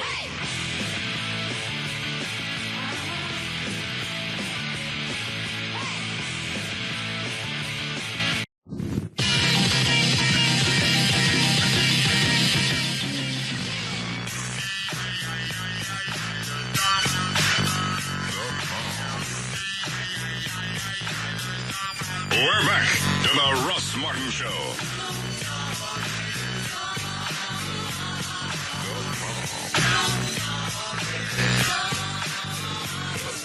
All right, you ready, Dan? All set. All right, get it on. This last ticket of traffic is brought to us by Don Davis Auto in Irving. 183 eastbound at County Line Road. The two right lanes are closed, and the ramp is also backed up to 121 because of a crash. Also in Dallas, the Bush Turnpike westbound before the tollway, there's an accident. And in Lake Worth, 820 northbound at North Las Vegas Trail, there's an accident blocking the left lane. And in Fort Worth, I-20 westbound at James Avenue, the three right lanes are closed, and that has everyone stacked up to 35W. Here's your last check of traffic. I'm Dan O'Malley on The Russ Martin Show. Thanks, Dan. The track of Ike and where it makes landfall will determine our weekend weather here in North Texas. Right now, it's 91. I'm J.D. Ryan, and I shot the liquid grunts all over my grandmother's parrot. This is Live 1053. Come again? Play it one more time. What? Play it one more time. Just last part. Right now, it's 91. I'm J.D. Ryan, and I shot the liquid grunts all over my grandmother's parrot. This is Live 1053. God. Do you want to hear the end of Mr. Turner's Yes, song? please. Chloe and I listened to it 2 or 3 times during the break. And it helps if you see the video, but you really don't need it with this audio. Yeah. Where is it here? You close your eyes. Sir, I'm not doing the test. No, you close your eyes. Sir. Huh? Tilt your head back If and you close can't your close eyes. your eyes, why I got to close my eyes? You are the one that's taking the test. Huh? Tilt your head back and close your eyes. Did you tilt your head back and close your eyes? Tilt your head back and close your eyes. Did you drop? Sir, are you refusing this test? No. Yeah, I'm refusing the mother. All right, he refuses the testing. Sir, don't yell. Come back here, sir. I'm telling the mother. I wasn't driving. I know I wasn't driving. Fine. That concludes the physical portion of the video. The time is 5:35. Maybe have the arresting deputy, please. I told him I might be mother drunk. I know I wasn't mother driving. Mr. Turner, Go on and put the handcuffs on me, man. I don't want no damn shit. Dumb shit. Put the handcuffs on me, you've man. been arrested for driving while intoxicated, driving while under the influence of alcoholic beverages, model glue. I refuse to answer any question on the grounds that they may incriminate me. For urine test or both. I refuse to answer any questions under the grounds that they may incriminate me. Suspension of your privilege to operate a motor. I refuse to answer any questions under the grounds that they may incriminate me. 1 year if your driving privilege has been previously suspended as a result of a refusal to submit to such test. Your refusal to submit to a chemical urine is admissible into evidence against you in any criminal proceeding. You understand what I read to you? Hell no, but I refuse to answer any questions under the grounds that they may incriminate me. You want me to explain this to you? No, hell no. You explain them to my motherfucking lawyer. You realize you explain them to my Here comes my favorite part. lawyer. You realize you explain them to my lawyer. Will be suspended, right? You realize that, right? If you refuse to take the breath. Hey man, my license is already suspended. I'm already under suspension. You gonna take a breath test? What? You gonna take a breath test? What motherfucking breath test? You gonna take a breath test? Hell no.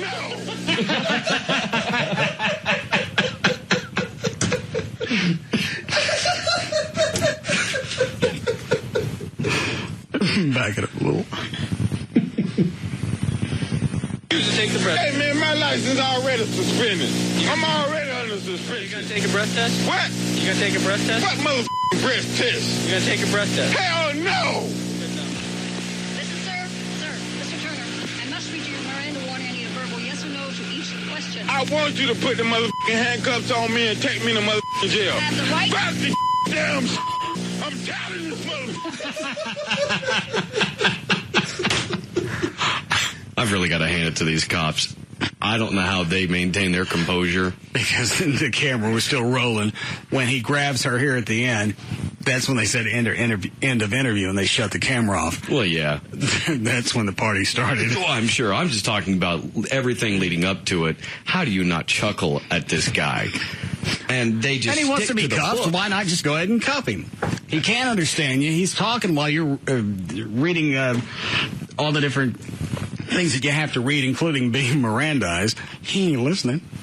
And they just stick to it. They stick right to that script. It's like they got the textbook open and they're going right by it no matter what he does. Talk to his motherfucking attorney. Sir, Mr. Turner, I must read you your Miranda warning. I need a verbal yes or no to each question. I want you to put the motherfucking handcuffs on me and take me to motherfucking jail. You have the right. Fuck this damn shit. I'm tired of this motherfucker. Y'all f***ing with me. I don't want to hear this shit. Touch me again. But, Don't touch hey. me again. That concludes the video. Now. Bye.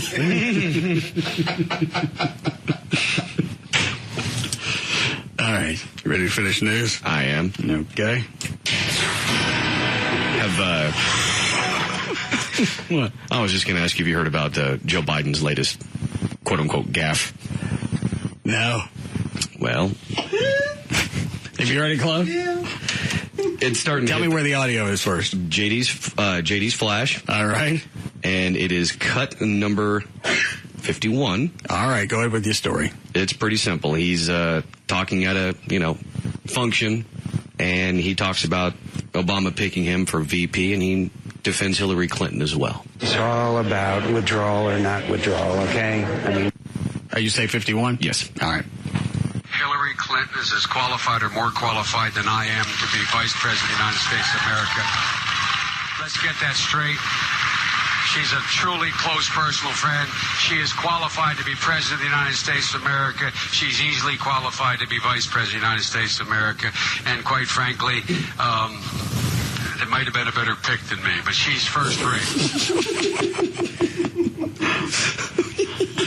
Is this new? Yes. As if stand-up Chuck from yesterday wasn't bad enough. He's like, maybe I'm not the best choice.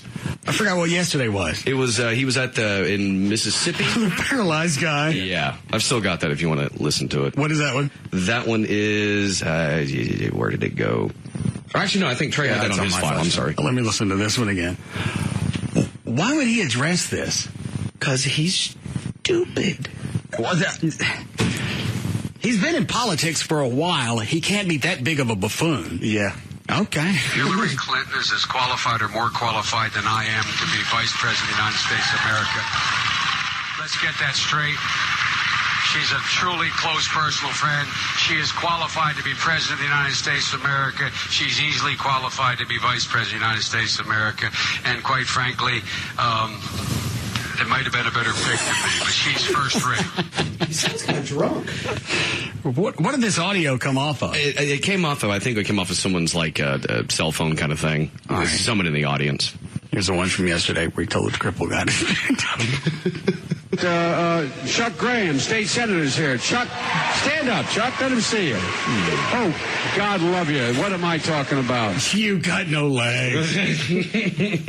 I remember that. I tell you what, you're making everybody else stand up, though, pal. Nice Thank going, you very, Crip. very much. I tell you what, stand up for Chuck. Thank you, pal. You can tell I'm new. Good to see you, buddy. Thank you. Thank you. How long you been crippled?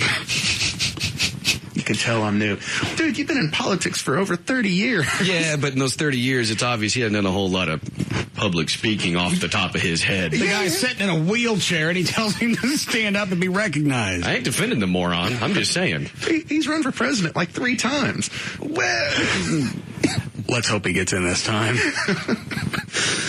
Governor Palin's going to be better to look at, but we're not going to get much audio out of her. What is that, Alfie?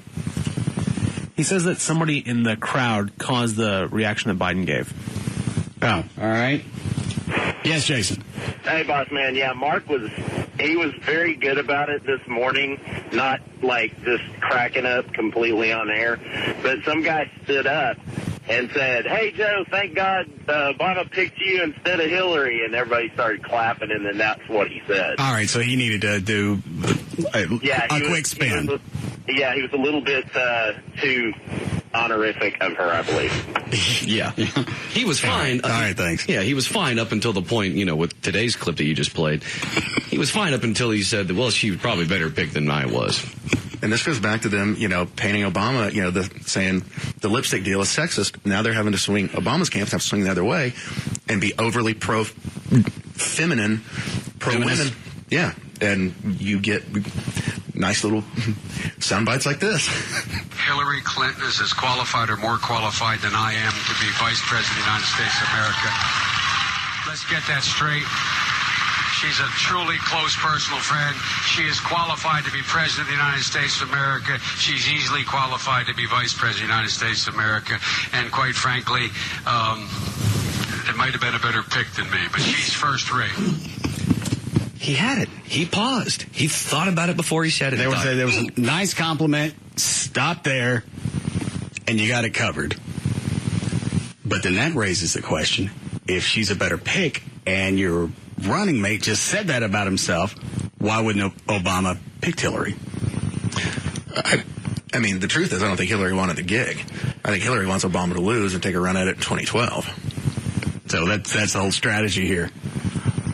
No one will come out and say it, but I truly think, because Hillary didn't even want to be vetted for Obama's VP pick. Now, she had a good point.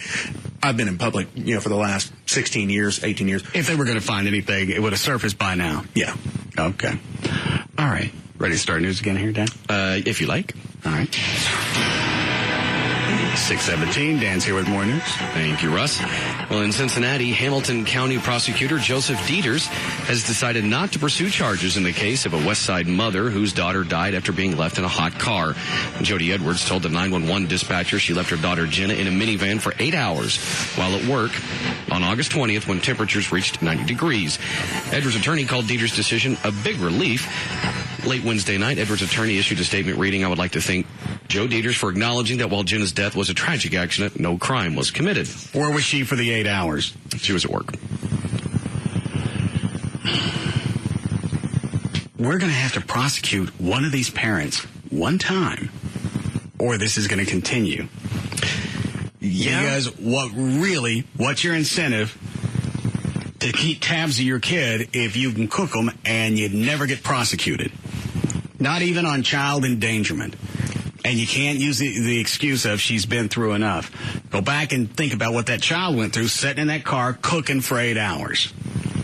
I'll at least, I saw this story, I'll at least give the prosecutor in this case, because evidently he urged, I forgot what state it was in, the state legislator, to come up with a misdemeanor, like a Class A misdemeanor offense for this crime to make it easier to prosecute, where you're not going to send them to jail for 20 years, but you're at least going to teach them a lesson. So where they're falling through the cracks is there's no real category to stick them in that this fits. That the way I read the story, yes, is that there's just no. Everything's a felony and it's going to be prison time and everything else. Where I think some jail time is deserved, but. And maybe that's where we're going to have to go is states are going to start having to pass a law that creates a whole new category of crime for this particular offense. You're still going to have to differentiate between, since no one gets prosecuted on this. Well, you have to go back and prove intent. Right. And that's probably where they're running into a problem is it's real hard to prove somebody didn't forget. Prove I didn't forget. And that's exactly what I And JD's right. Every single time we go through a summer, we hear stories of kids getting left in the cars and baking to death because the parents were too focused. If he didn't have that job and you stayed home with the kid, he wouldn't have been left in that car to begin with. Well, while that's true. It's very true, and I don't want an argument out of that one. That kid was left in that car for 8 hours. There is no defense to baking a child and having him go through convulsions, passing out and dying because you're too freaking concerned with your career. You can't stop to think, did I drop my child off at daycare? Put a tether between you and that child, get some type of safety device. But these parents that continually get off because they're more focused on what they're going to do the rest of the day than that child in the back seat, something needs to happen at one point or another. And you're absolutely right. And this story, though, actually takes a bit of a twist because the president of Cincinnati's NAACP chapter said that prosecutors have a double standard when it comes to child endangering charges. Chris Smitherman said that white parents are not held to the same standard that black parents are. Earlier, he had cited the case of Beverly Fears, a black woman sentenced last month to 10 years after she left her children locked in a closet while she went to work. But a spokesman for the prosecutor's office said the cases, they're just not comparable. A white woman escaped prosecution last year after authorities determined she had not broken any laws when she left her daughter in an SUV parked outside. Again, that goes back to intent. One mother specifically locked her children up in a closet so she could go to work. The other one claims she forgot. And how that, one vice principal, I forget the state, she went to work, left her kid in the back of the car, moved the car, went out to the car 3 or 4 times to unload stuff out of it, backed it up to the door to get other supplies out of it. Child died. And she claims she blew it. She totally spaced it because she had to stop to get donuts for some staff development meeting. If I remember right, that was Ohio as well. And the last thing I just mentioned with the SUV parked outside, I think that's that exact situation. Yeah, she could remember the donuts to take into the meeting, but she couldn't. And she also remembered to go back out to the vehicle 4 or 5 times, even moved it once, never saw the child, never thought about it, never checked some type of list. Did I do everything today? Did I get all the groceries out of the car? Is my baby out? And I understand there's going to be some type of penalty that the juries are going to look at. Well, she lost her child. Why is it we need to heap onto that? Because that child died. In a horrible way. I'm just surprised that anyone's trying to play a race card in this argument. Well, Dan's right and the story's right. Those are, one had intent, the other theoretically didn't. And again, it's hard to prove somebody just didn't forget. Well, and you would want to think that most parents are just forgetting, and this, as you have said, has this become a convenient way to get rid of a kid you don't want? Why not? There's never going to be any type of penalty. Leave him in the car, go to work. See, I think if a man does this, I think they'll get prosecuted. Yeah, and there's no precedent, but I can see that, and I don't know why. I just don't think men are as endearing to a grand jury. I think they're easier to send to jail. But it's going to be the same legal precedent. Did you forget? Yeah, I forgot. All right, well, then we got to let you go because we let everybody else go that forgets about their kids sitting in the back of the car. You won't stop someplace if you got groceries back there if something's going to melt, but you'll leave your kid there. Yes, Brett. Real quick, on top of this, Russ, what I had to say. I have a 2-year-old, and I'm not the biological father, and I would never, under any conditions, have I ever forgot my child. But I also wanted to tell you, you never hear about anybody leaving their children in a car in the winter. Never once do you hear that. You always hear about it in the summer, in the high heat. And it's my belief that you've got a mouth to feed on top of hard times, on top of gas prices and everything else. And I think this is an easy out, and it's very horrible. You know what? Maybe it does happen in the winter, and because the kids are bundled up, but, when they get stuck in the car, maybe they do come out. They forgot. The kids sat out there for 5 or 6 hours, and they were able to survive, and you don't tell anybody. Right, because, like you said, there's no deaths associated with it, so there's nothing to be reported. All right. Thanks, Brett. And you can't prove it, but some parents are doing it just to get rid of their kids. And it's an easy out. Yeah, especially, if you're a almost sociopath and you want to get rid of your kid, or, you're a Andrea Yates type deal, you got I'd say a 90% chance you can do it, and you're going to walk away scot-free. All right. Go ahead, Dan. Okay. Remember the firefighter story you mentioned earlier about with the city council? Where they didn't want to give them a raise? Yeah, I found that story. Because they sleep too much. They're very knackered. The Neshoba Democrat, from the Neshoba Democrat, this is in Philadelphia, Mississippi. The mayor and aldermen argued last week at their regular meeting over the merits of pay raises for firefighters and police officers. Alderman Bobby Jackson praised the efforts and said she felt they did even more than the police department, which sparked a response from the mayor.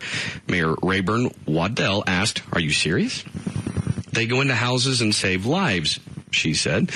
Last month, the mayor and board of aldermen discussed a $2,000 increase for cops and a $1,000 raise for other city employees.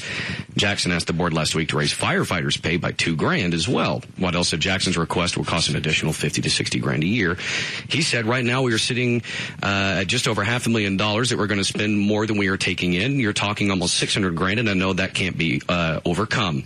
Y'all are the ones that are going to have to vote on this. We supposedly had our budget in place. If you give the trying to find the spot. Where did it go? I'm sorry. Here it is. She said they're away from their families and they get professional workers and they get deserve what they get, what the police department gets." He said it sounds like they've had to be the bad guy, but somewhere we have to draw the line, and I don't see where some of the lines are to be drawn either. I wish the city would give everybody a raise. And well, then you make cutbacks in other places. And again, all you've got to do is go back to 9/11, listen to the audio of the firefighters and the plane hitting the second tower when they're out there and that second tower collapsing, and they continue to go in. You listen to that one time, and that should be enough for you to go back in and look for different places to do budget cuts. Right, but I mean, you have a mayor of a town saying, "I don't know if it's justified to give them this much of a raise when they sleep half the time." That's a hard one to beat. But it's you're on call. I mean, sure, you're asleep right there. You're asleep. Well, you're asleep right there. They're not out all the time. When the mayor's house is on fire, there'll probably be nappy time. Slept right to the bell. When Waddell said that on-duty firefighters could sleep from 9 o'clock to 5 or 6 o'clock in the morning if they didn't get called out and still get paid, Jackson fired back that police officers ride around during that same time and burn gas. Every time a firefighter leaves the house, it's an emergency. They never leave without the lights and sirens. It's always code 3. And how you could listen to the audio from 9/11. This is part of the dispatch stuff I played at the beginning of the show. How you listen to this and not give them anything that they want, I don't get it. 68 engine, 35 engine, 50. This is was this the first clip? This is about 45 seconds before the first tower falls. Let me back it up. This is the one before the second plane hits. Got it? Yeah. They're already on response. First plane's already hit.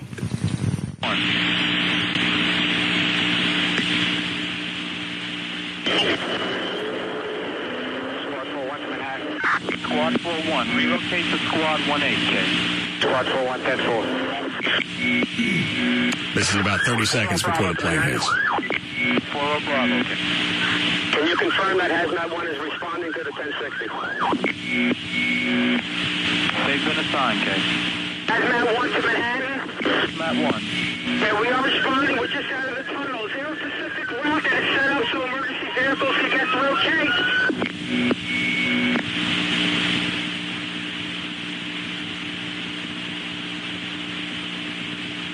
Marine 6 to Manhattan, urgent.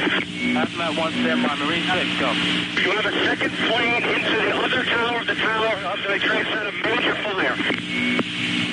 Crawford David, Marine 6 advising a second plane into the World Trade Center, K. Marine 6, that's the other tower. At this point, now they know they've got a terrorist attack. And none of them turn back. No, and they don't know that this is the last one. Yeah, you don't know how many planes are coming. Yeah. I never thought about that. Calling Crawford David, Ken. This next cut is about 40 seconds before the first tower falls. 68 engine, 35 engine, 50 engine, 64 engine, 94 engine, 83 engine. Those units going to the 5th alarm box 2033. We've been advised the West Side Highway has been open to emergency traffic. The West Side Highway is open to emergency traffic. Take that route going to Weston VZ. Acknowledge 68. 68, 10-4. 5. 5 engine. 10-4, 35. 50. All right, 5-0, 10-4. 4. 6-4, 10-4. 84. 94, 10-4. 3. 3, 10-4. 10. What's that for? And you won't feel comp check. This is 240 Manhattan. Yeah, 240. There's been a major collapse in the tower. The command center out here, everybody has... There was a major collapse. I'm in my rig right now. Right, but we notified them that there's a major collapse in the area. Well, everybody in the area had to warn. I don't know if the field comp is available. Can anybody hear me? Yes. I'm a civilian. I'm trapped inside of one of the fire trucks underneath. The collapse that just happened. Stand by. Let's get close to you. I can't breathe much longer. Save me. I'm in a can't truck. Hi, person transmitting the Mayday. Where are you, Kate? And in the course of this call, they continue with every rescue attempt that they planned on. Yeah, I mean, they know that Trey was right. You don't know how many planes are coming. You just had one of the buildings collapse, and you're and Trey's also right. That was an indelible image. You got this big flume. Yeah, like a big cloud coming down the streets of New York, and you see fire trucks driving into it. And they get out and go up into the second tower. Listen to me. You need to calm down and relax. Stand by. We do have somebody on the way. You to maintain air. Get off the air. We do have somebody on the way over to you. You to remain calm. 10-4. 10-4. I'm in the cab of the truck. 10-4. We do have people on the way over there. Manhattan Field Com, urgent case. 4-3, man. Stand by. Manhattan Field Com, urgent.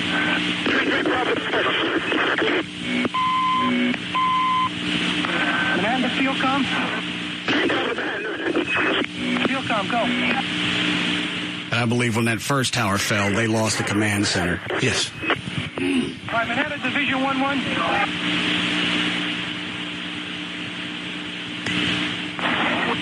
So how you can listen to this and not find money to give police and fire anything that they want at any time. You can't come up with that cash. You're a goddamn fool. Amen. We'll be back.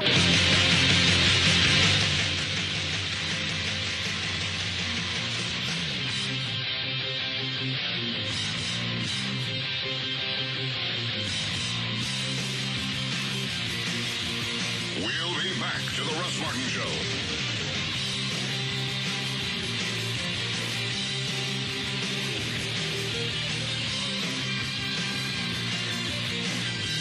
Why would you listen to anything else? The Russ Martin Show.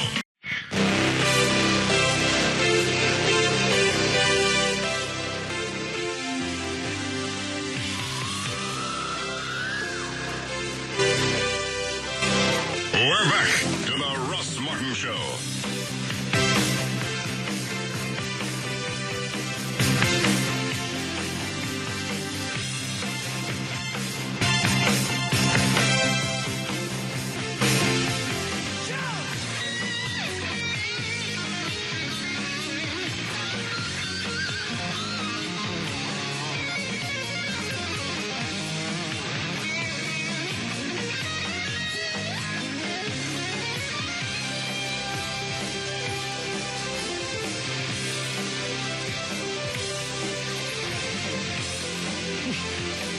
Should have gone that route instead of saying that JD took vacation this week. He's just drunk in the corner. I'm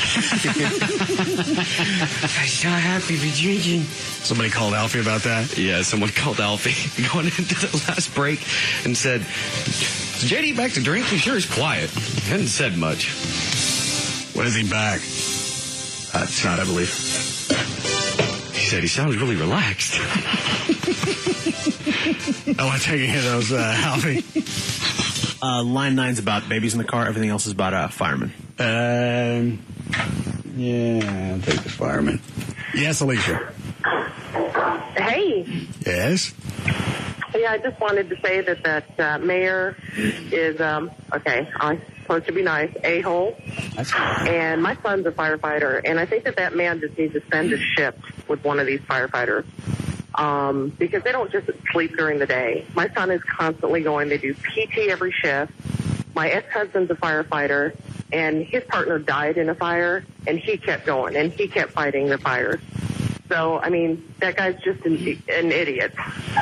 Obviously, you got to come from some type of family where you have a vested interest, as opposed to a mayor who's looking at the bottom line, and they don't want to cut any other services because that's going to piss a lot of your constituents off. What are you building? Oh, gosh, yeah, absolutely. And it's amazing. And I think what I asked you. And the reason they can do it to police and fire is they don't strike. You're right. You jack them around. And I'm not saying some of them aren't a-holes, and some firemen don't sleep all the time, because I've seen it happen. But you can't equate that with what they do. You can't, and I can't. And, you know, maybe you're right. Maybe it's one of those things that if you're just looking at it on paper, you're the mayor, you're on the city council, you don't know any police or firefighters, it's just a black-white issue. I got to save tax dollars. But at the expense of what? It's too much of a given. The police and fire, they're always there. You know what? You want to continue that route? We deserve rampant crime. We deserve any slow response times from the fire departments because we're asking for it. You can't continue to jack them around and not expect some type of consequence. You don't want to give police the added equipment they need or at least cars that run, then expect the worst, because that's what's going to happen. The criminals, they got all the cash in the world to beef up their supplies. They've got all the equipment that they need. How do you expect anybody to combat that if you don't give them the money? And those are the existing police officers and firefighters. One of the things municipalities are running into now, major problem, is recruiting. How is it you can convince someone to be a cop or a firefighter when you pay them barely above the poverty line?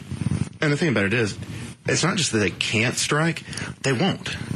They're too honorable. Yeah, they know that the public needs them, and they're there, and that's what makes it amazing is they get treated like crap, and yet they come back every day, and those firemen in Philadelphia, Mississippi, the next time a fire happens, they're not. Screw that! I'd have torched the city council meeting. Yeah, and then hit the snooze button.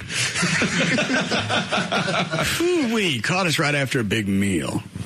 Can't put out a fire for an hour. Oh, that's mom's rule. Cramps. 30 minutes for swimming, hour for fire. And that's pushing it. Yeah, normally we like to wait an hour and a half, but because of city council.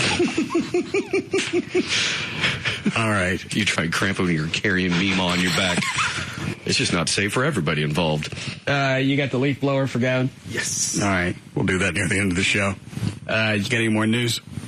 Yes. What's the face? Just leaf blower. It just piques my interest. All right. We're still working our way into fall. True. All right, 647. What else you got? Well, hold on. Alfie, don't want to take any of those. We got other people on line 3. She's another firefighter supporter. All right.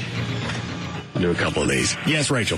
Hey, Russ. Yes, ma'am. Hey, listen, for those people who don't want to donate or can't donate, maybe they're overextended, they can still volunteer their time.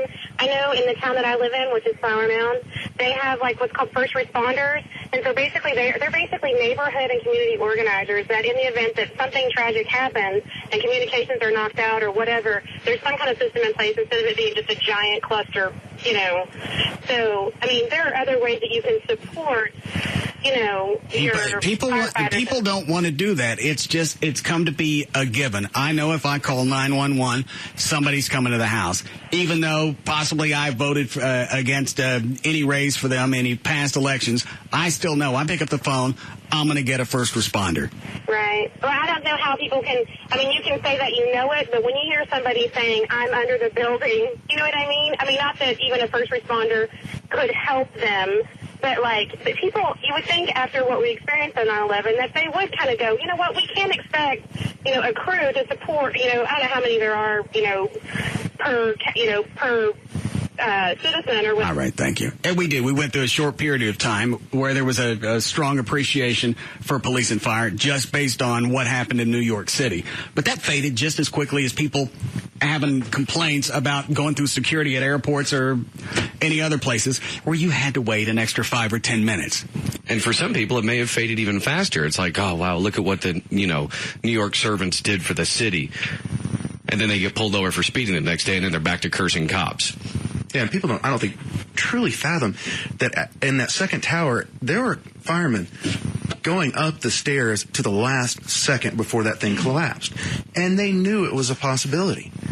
And yet, it didn't faze them to stop, save yourself. They were trying to get people out to the last second.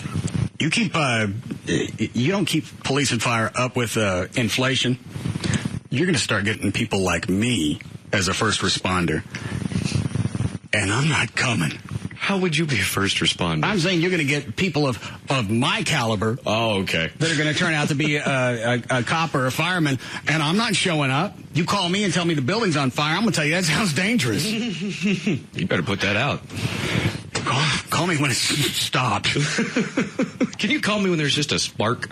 It's something tragic. Something tragic is going to have to happen again before there's going to be any spark and any enthusiasm for what we get. Yeah, there are a lot of cops that jack around all the time, and I'm sure firemen too. But for the most part, obviously they're all working, or you wouldn't be able to go home every night and your house be okay. Right, and you can lump in so many other jobs that have that. Everyone's got someone that's a lazy ass at their job or just a jerk, but I hate to use the trite phrase, but sometimes you get what you pay for, and if you don't increase that, you want to get somebody like me who's telling you, hey, that sounds dangerous, goodbye, then accept it, because that's where it's going to head. Because at a certain point, you can be a cop, let's say, for 5-10 years. At a certain point, you just got to say, I can't afford to live this way. All right, hold on. I'll take one more, then we'll... Do we need a break for Lycus? Yes. All right. Yes, Jake. Hey, boss. I just want to let you know, I just got back from New York, and my girlfriend and I were staying down there in the financial district, and we went down to Ground Zero. I haven't been there since October 2000, and it's weird looking at it. I'm telling her, when I was on top of a building where there's now a hole, and the only thing that I really remember on September 11th was going, damn, Russ better be live today. That was the only thing I looked forward to that entire day. I was telling her right there with all these people walking by and going, these people, we were crying, but the thing I wanted to hear was your voice just doing some stupid remark, making something funny, and still hearing you talking today. It really makes me feel proud, makes me very happy. Hate to be, butt kisser, but it still was good to hear you that day. Well, I appreciate it. Yeah. Thank you, sir. All right, take care. And I'm not going to take credit for that being some type of solace. That was more for me than anybody else, because I wouldn't be at home. I was scared to piss. Well, you want to have somebody else around in case something happens. Safety in numbers. Yeah. And have a microphone on. That way you've got witnesses. Yeah. Well, help me. Ron and Don didn't want to go on that day. They were too much pussies. And well, it's not a situation you wanted to be in, but it was... Again, not to sound trite, it was something we needed to go through together. Absolutely. And I remember... Who wants to hug? This one time. Trey, don't come over here. No, seriously. Why you gotta hug him from behind? Because he's... in my hand! It wasn't the bonding or camaraderie I was looking for. You said you wanted a hug. I didn't want you to pinch my nipples. Can you hug a regular way? Like, give like a... he's playing the role of JD, so obviously he's going to go that extra route. Oh, at least he didn't lick you. All right, we got a break before Lycus. You want to take the leaf blower into Gavin's office? Did I use music before for the welcome fall? I can't recall. I'll use this.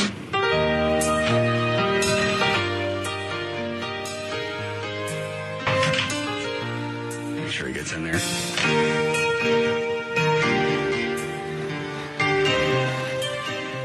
Oh, welcome fall. Welcome, welcome. You bring change. Roadside displays of pumpkins, corn stalks, hay, gourds, and Indian corn. You also bring mystery, like, where the hell are my files? Oh, welcome, fall. Welcome, welcome. Yes, fall. You bring crisp, misty, moisty mornings where you can see your breath and your cheeks get rosy. The special smell that comes of leaves that have fallen. Crops that have been harvested. And the festive way that CBS files dance in the wind. Oh, welcome fall. Welcome, welcome. Fall, you bring chili, and soups, and stews that smells that will permeate the house. You also bring us the holiday season, Halloween. Then comes the wonderful graciousness and thankfulness of Thanksgiving. The celebration and joy of Christmas. It's renewal, rebirth, recommitment, appreciation, and yes, disorganization.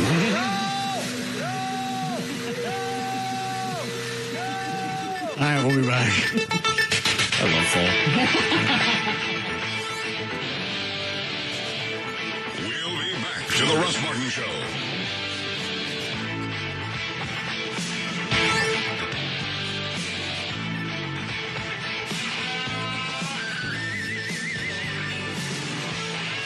The #1 afternoon show is found right here. The Russ Martin Show.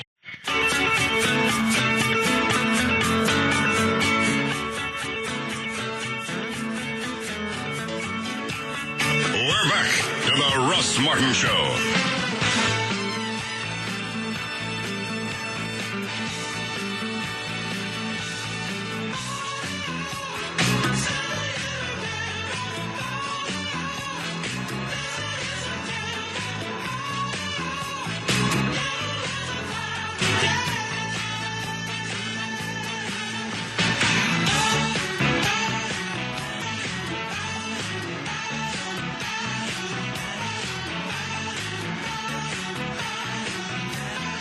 I smell that leaf blower in here.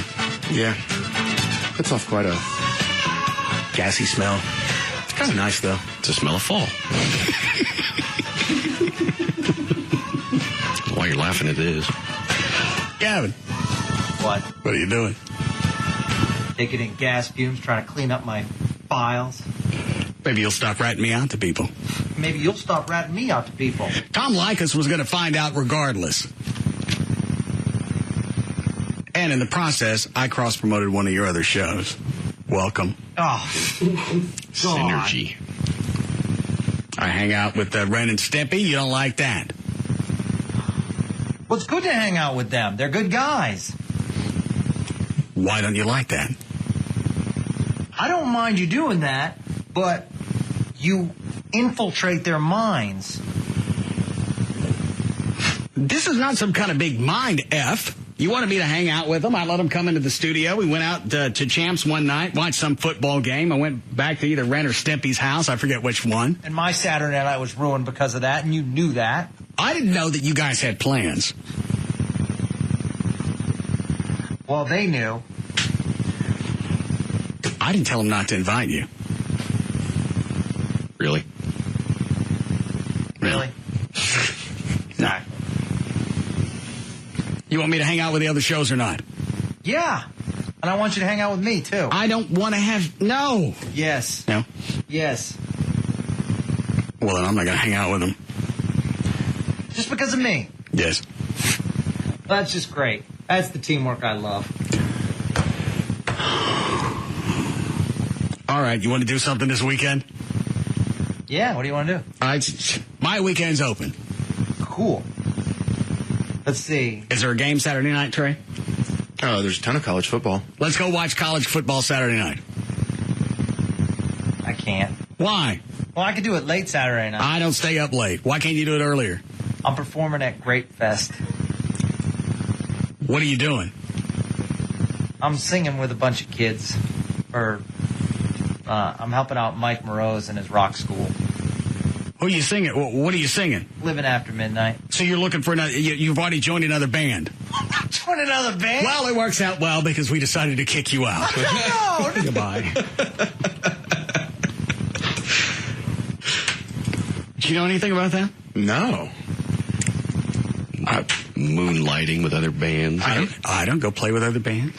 And I hate to ask this question, but why would someone who's trying to promote a school that's you're learning music have Gavin sing? Maybe Mike's on dope. That or EEO standards. Huh? Why'd they ask you to sing? Because they needed a singer that knew that song. So I went and practiced with them over the weekend. They're kids. They're not in a group. What song are you doing? living after midnight. At what time? 7:45. All right, I'll come out to that, and then we'll go out, and that'll be our big evening together. Nice. All right. That's awesome. And you're going to go to Texas OU with me this year?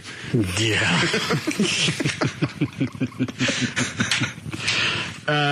What did you say Alfie got calls about? He's been getting calls most of the day asking if you're planning on playing Amazing Grace at the end of the show since it's 9/11. Trey, where was that letter from that Dallas officer?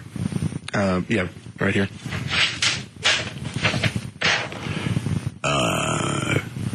Where's the Amazing Grace? It's on my flash drive. What's it under? Amazing Grace. Don't get dicky with me. Pontius Pilate. This Dallas officer wrote this right after I think we had Mayor Miller on. And one of the Dallas officers had been shot, and instead of taking care of him, they made him use up some of his vacation time. Oh, God, I forgot about that. Oh, I have not. Was it Sheps that stepped in and helped him out? Yeah. Sheps Dairy. So I thought it was fitting to end the show with this. Absolutely. I don't know if I'll be able to make it to the end. Russ, I wanted to take a quick second to thank you for your support that you're giving to Dallas officers like myself. The latest incident with Mayor Miller shows how little support we as officers get from the city. You have become the voice of police officers everywhere. There's no way to thank you for that. Needless to say, all of us are embarrassed to see that the private sector has come in and help us when our own city will not. All the officers are so grateful that the Sheps Company for stepping in and helping out a fellow officer. Myself, along with every other officer. As hard as it was to listen to Officer Coffey's interview and to know that the city is hanging him out to dry, all of us listening were in tears from laughing so hard when you stated, yeah, that's why I'm on vacation time, so I can go to Jamaica and have a shotgun shoved in my puss. That was classic. What an excellent way to show how absurd this new 13-week policy is. Now, they actually went back and abandoned that, right? I believe so, yes. They did. Just in case you were thinking about running for mayor, I think it would be great. You would get the support from police and fire. Also, as I'm sure you're aware, no matter how badly this city treats us or how many times Dallas turns its back on us, we will continue to show up to work each and every day. We will continue to protect those who can't protect themselves. We'll continue to help those that need help. That's the job I've taken. That's the job I've sworn to. I'm a police officer. See you guys tomorrow.